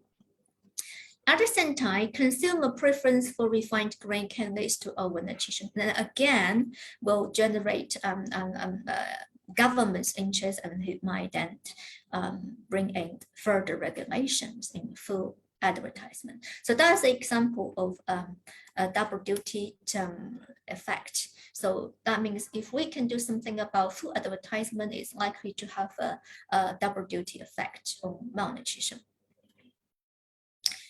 So in phase 1, that we developed a shared understanding of the complex nature of malnutrition and system level drivers of different forms of malnutrition in the city across all departments. Collectively, we identify intervention targets based on current scientific knowledge, long-term development strategies, and the settings, contexts such as budget, practical views, and we identify feedback loops, feasibility as well. We found official local action group with local governments, and they comprising leaders from over 16 departments and sectors. This is really helpful. Traditionally, when scientists develop intervention, or even we do a trial to test the effect, usually that's where things ended.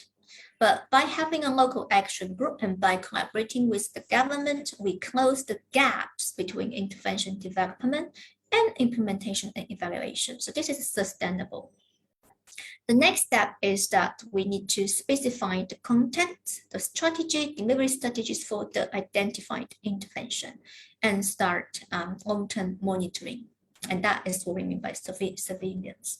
So that leads to the second part of our phase 1 project, which is a systematic scoping review of existing nutrition civilian programs in Southeast Asian countries and China. So I can see that Professor BK is also in the room, and she's a co-leader of this component of our project. So why do we need to worry about this? Why are we concerned about nutrition civilian program? Well, when the health authorities develop intervention or implement intervention, they need to monitor and evaluate the impact of the systemic intervention. And we believe use the civilian data is the best ways to ensure sustainability, because there's no way that systemic intervention can be measured by RCT. So we conducted a systematic review to identify or to map out what civilian programs that currently exist in China and Southeast Asian country, and to explore the views of officials at the national level about the establishment of international civilian program. So what do we mean by nutrition civilian program? A civilian program must collect primary data on nutrition-related indicators, is funded by a country's health authority, and is a repeated systemic collection, analysis, interpretation, and dissemination of primary data. This review covered a total of 19 countries. So countries covered by the WHO Southeast Asian member state and ASEAN member state plus China. But for the purpose of the meeting, we only report findings on the countries we had the expert consultation with. So they are the Ministry of Health officials who have the best knowledge about the national civilian program. In terms of the data collection, we use a combination of active literature search and consultation with the Ministry of Health officials. And this happened in interactive ways to make sure we do cover all the necessary or important information.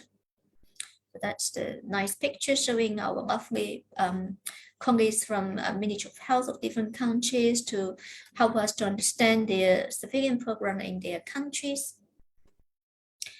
We identify a total of 53 nationally representative civilian programs among the listed countries.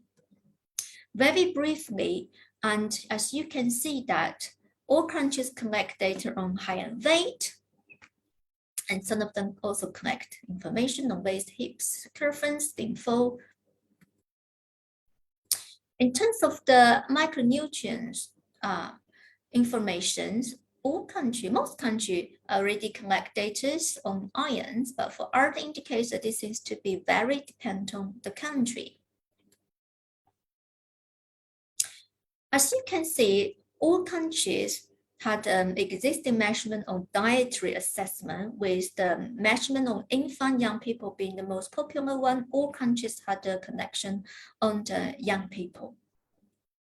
This is a very interesting table. It shows that food system indications are rarely measured or monitored, even for the country showing alignments. Yes, as Sri Lanka, the measurement or the monitoring is very limited in terms of the food system. As I said before, the food system does include a range of things, from food productions to packaging, promotion, distribution, pricings, and to consumption, disposal, regulatory, legal system. So it is a complex system.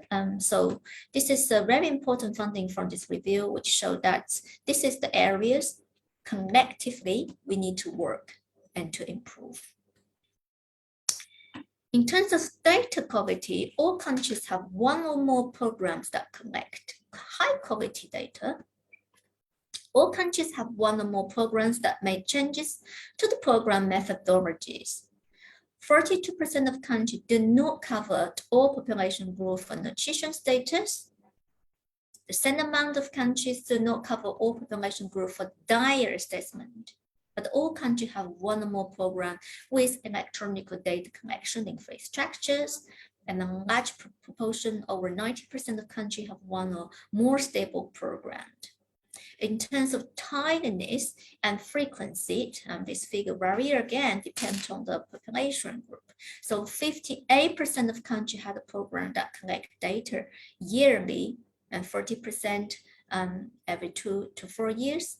92% country have programs that collect data every 5 to 10 years. So based on these findings, we make some recommendations for the member states. Developing technical guidelines to facilitate multi-sectoral data sharing, connection, and analysis. Addressing methodological challenges regarding assessing varied dietary habits across countries.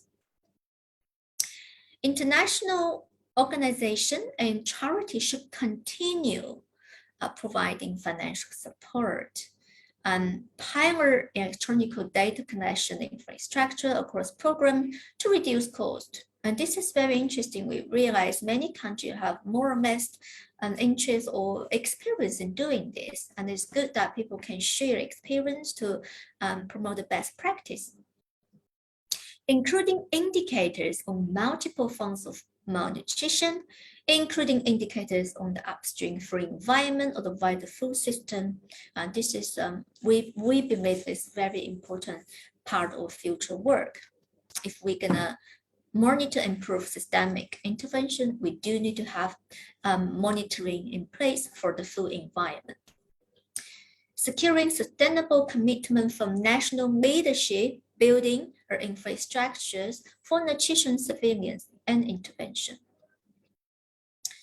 Data collection. So some countries have the concern that they are unable to share data, but I don't think it's going to be a problem, because to comply with local regulatory or data sharing policies, we can share analyze funding instead of the raw data. Feasibility and scalability, including a mixture of mandatory and optional nutrition indicators recognize and address diverse cooking and eating traditions among countries.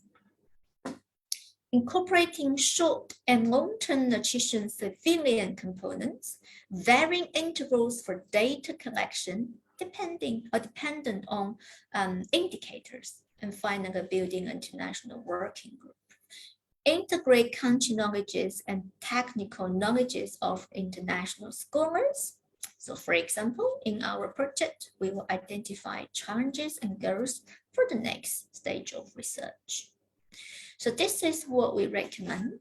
There's a lot of discussion already going on or completed with member states, and each country actually identified a list of objectives or local research work need to be done in order to improve the capacity of national surveillance. So for the next steps, to summarize, so in phase 1, we developed cost-effective hybrid methods to run GMB, and this allowed decision makers from diverse department sectors to jointly identify prioritized systemic intervention, and this can be applied by all member states in Southeast Asian countries. We show how cultural adaptation is important and it can be done successfully.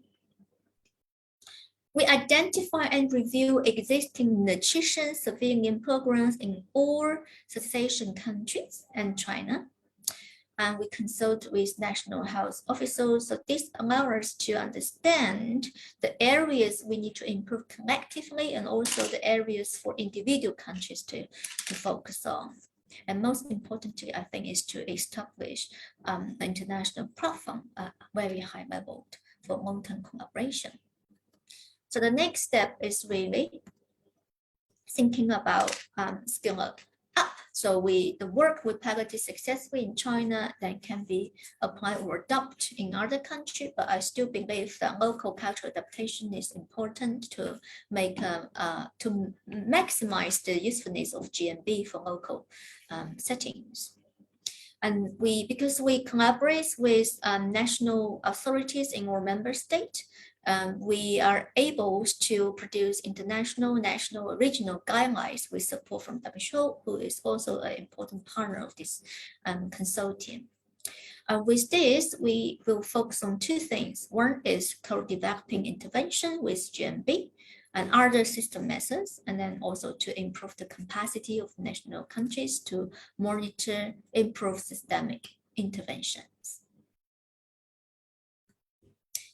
So I would like to thank all my team members, especially Professor Boris Sweden, Steve Arenders, and Beacon Paul, and Dr. Zhou Yanhe, Professor Yufeng Zhou, Dr. Ranko Peter, and Dr. Xingning Li for their important input to this project and different dimensions. I also like to thank Association and Chinese officials and experts who participate in our review and contributing their time. And how am I doing this time? And I'm very happy to take any questions. Thank you. Okay, thank you very much, Professor Bailey, which is has delivered interesting topic, which is huge intervention of movement to improve the state of nutrition worldwide. Any questions from the floor? Okay, I'll start then.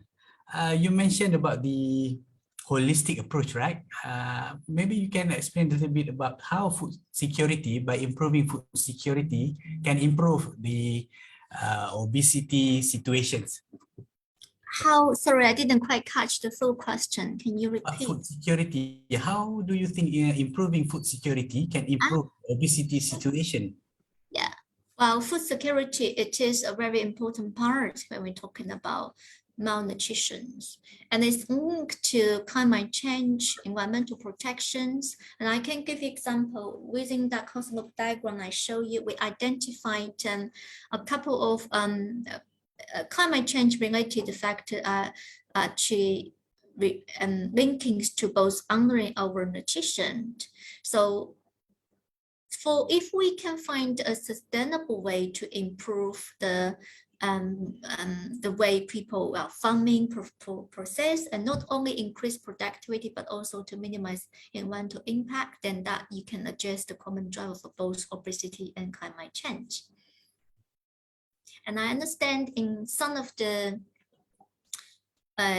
our member state, food security might be a bit more of question or challenges for some other countries. So this question really should be addressed when we have the work at the local level to consider for each settings, what are the local drivers of food security and how food security linked to overweight, obesity, and climate change, and try to identify the most impactful factors to be targeted and to generate multi-effect intervention. Interesting, yeah. A lot more work to do, isn't it, Professor? Okay, yeah, on the floor.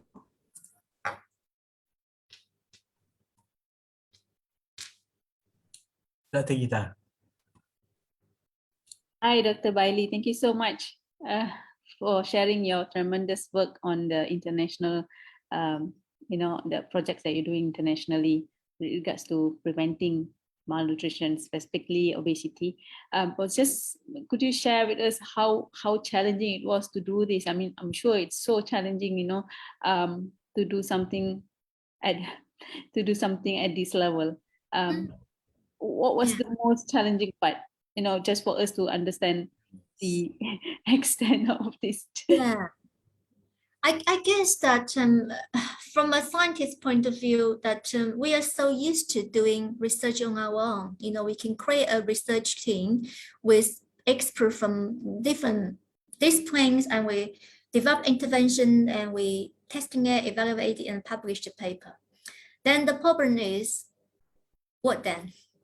We can prove intervention work, but who are the person who have the power to actually turn this research into practice? It's going to be the policy maker. So I think instead of engage the policy maker at the end, where you say, that's what we found, it's great, would you like to work with us? Instead of doing that, we involve the policy maker well from the beginning of your research work, including research design. And the language I often use with my partners is that we are not the project leader, we are not the intervention owner, you are the policy maker, you own this whole research process, you are the owner and the user. So they feel like that what we are doing is supporting what they want to do rather than coming to say, we're gonna do this for you. And that won't work. So I think I really benefit this different mindset. And I also said to my team a lot that I no longer see publication is the primary output for researchers in public health. I feel my next 10, 20 years mission is to influence policy rather than to publish paper, but paper will come naturally as a part of this process. I really agree with that. It's convincing the policymakers has been the tremendous challenge, right? And that can be due to many reasons as well, because we don't have much data, we don't have very small funding, very small allocation, and that could be the challenge, the big challenges, especially in this part of the world. Funding and so on is always a challenge. Yeah. I guess for any researchers, any research group, any country, research funding is always short term. Even for our field, public health, we are likely to get quite a large grant, but even those big grants won't last more than 5 years, 10 years if you really like it. But a sustainable intervention, if you want to see an impact, it takes time. So that means the current structural funding or current structure of working doesn't really fit with the need for complex or the system actions. So that's why I no longer believe RCT is the best way to evaluate intervention if we are talking about complex intervention. I used to be an RCT person in the first 10 years of my career, but now I am thinking that we need to think in a different way of evaluation when you're looking at intervention effect. Great. Thank you, Bailey. You're welcome.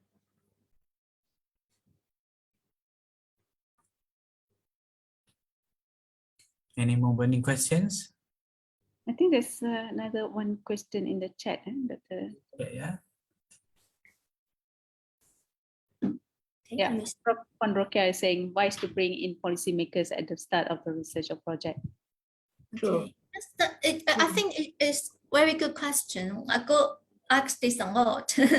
I think there's two things there. Is your own working network. Do you already know by then your previous work, your own reputation, but also about how you communicate with them at the first point.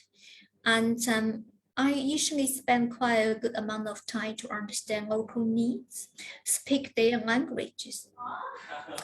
If we set up a research project and we got research idea and then we try to sell our idea, it won't work. So I will work with the policymaker to design the study together. So again, they feel they own it rather than they are a buyer. It's like a change of mindset. Yes. Simple as that. But some simple when you're doing it is not simple. It does take a lot of time, a lot of meeting with policymaker to really secure their support. And once they support you, you need to maintain that. And so your relationship is long-term and meaningful. Doing the nudging part. Nudging them. Yeah. Puan Rokia has got raising her hands. Thank you very much, Dr. Azdie. Sorry, I'm not showing my face. Yeah, Dr. Bailey, you have shared with us a very comprehensive global approach to interventions and the study that's required for the possible interventions at the various levels using a multiple approach. Yeah. Prof. Gita and Dr. Azdie, I think this approach is something that we have actually adopted in our design for the National Plan of Action for Nutrition of Malaysia. Prof. Gita, because that collaborative approach adopted takes into consideration the bringing in of the various partners outside the Ministry of Health to address the various issues that are nutrition and diet related in the country. And that talks about the various levels. Yeah. And of course, what Dr. Bailey has raised is about also the design, the monitoring, the collection of data, the evaluation, and finally the feedback to the policymakers. I think from Dr. Bailey's presentation just now, I can see that Puan Rushida is involved in the nutrition surveillance program, and I hope Dr. Bailey can continue to coordinate this for the Southeast Asian region to work with WHO and UNICEF. The outcome is going to be very useful for the region. Yeah. So thank you very much, Dr. Bailey. Congratulations for the great work done. And thanks so much, Prof. Gita and also Dr. Azdie. Yeah? Good. Thank you very much, Doctor. You have to pronounce, teach me. Dr. Rokantong. I'm not a doctor, I'm a nutritionist. I was the former director of the nutrition division in the Ministry of Health. Yeah, so you talk about policy making, I've been in there for the last, for 35 years. So I know what you're talking about when it comes to trying to convince policymakers, yeah? So that's why at one point of time when we wanted to do any policy development or the design of policies for nutrition landscape in Malaysia, we bring in many sectors, and that includes also the academicians from the various universities, public and private sector. Okay, I'm Rokia Dawn, by the way. Thanks, Dr. Bailey. I enjoyed listening to you. Thank you. Nice to meet you too. Yeah, bye. My friend, Professor BK Kong, has a digital thumbs up. Yes, please. Dr. Paul.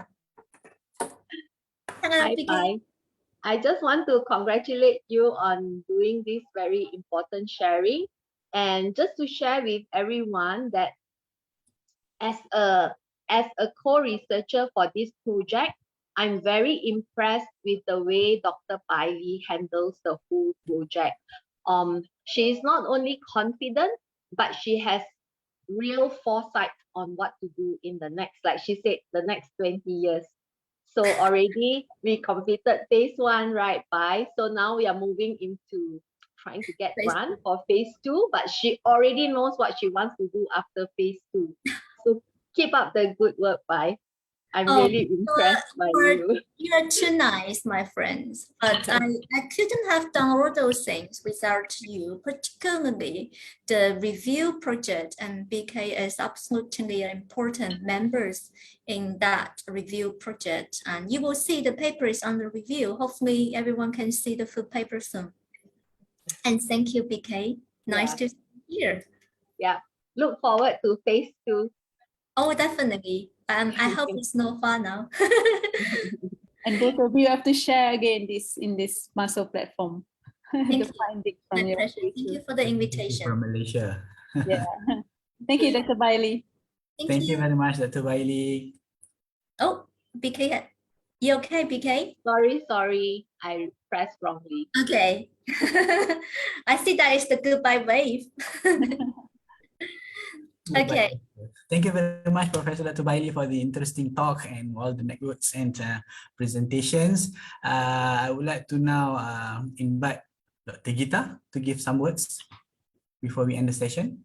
Okay, again, Dr. Thank you so much, Dr. Azdie. Dr. Bailey, if you could just stay on there for 2 minutes, and then we can just have a group picture with you. Okay. Thank you.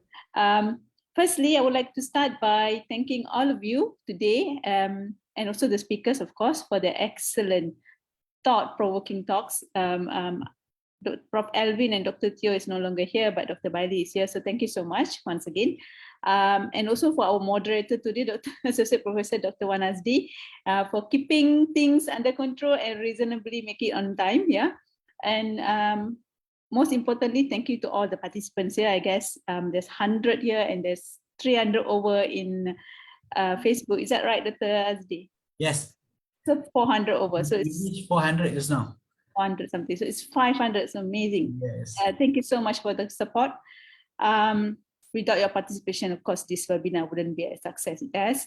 And I guess from today's sharing, it is important for all of us to know that, it is an imperative grasp obesity with its complexities, and we have to change the perspectives for better prevention and management. So that's the theme for this year's World Obesity Day by the World Obesity Federation. So we all have to have this change perspectives. Let's talk about obesity in a better way so that, the prevention and management can be done in a better way.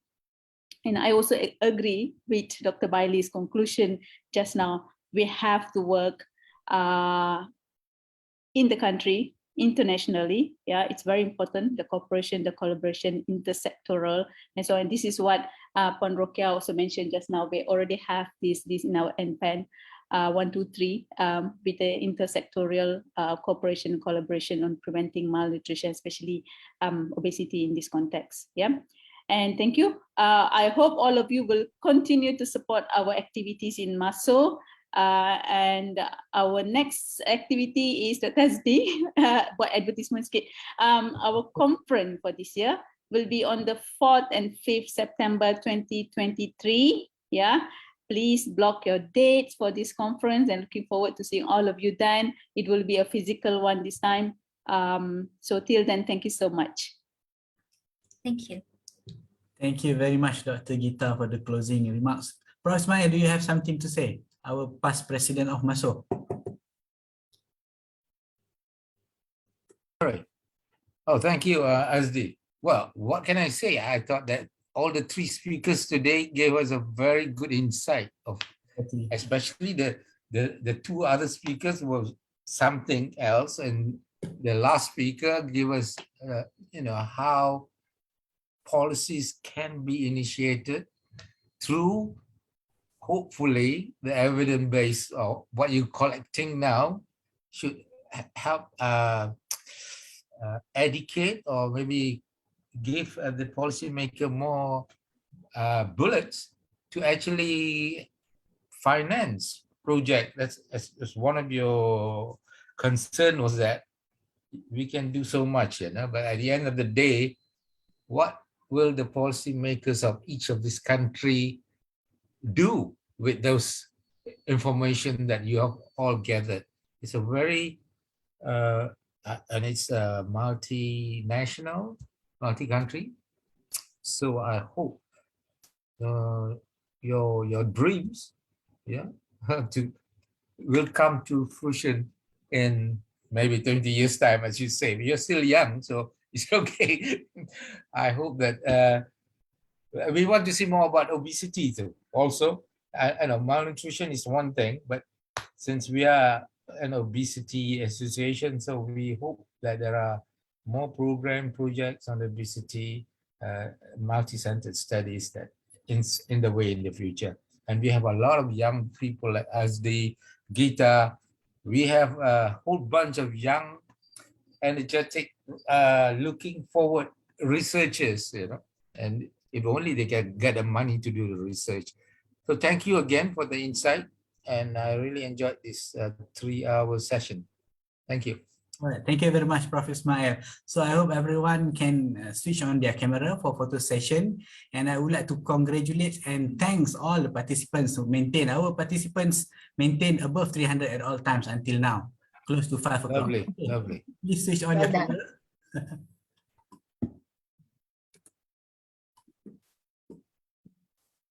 Oh, other council member also can snap the pictures, yeah? Page 1.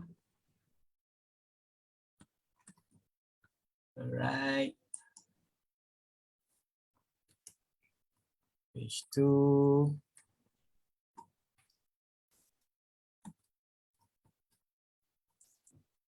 Page 3, we have 4 pages only. 4 pages, yes. Yeah. And page 4.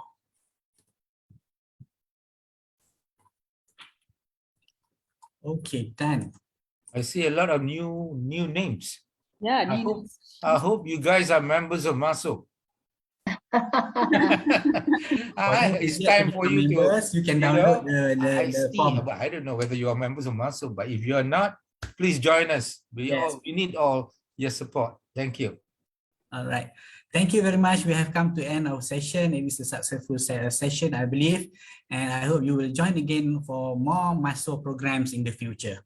With that, we end our session today. Assalamualaikum warahmatullahi and have a very good evening. Thank you. The attendance, the link for attendance is in the chat box. So if you haven't done so, you can.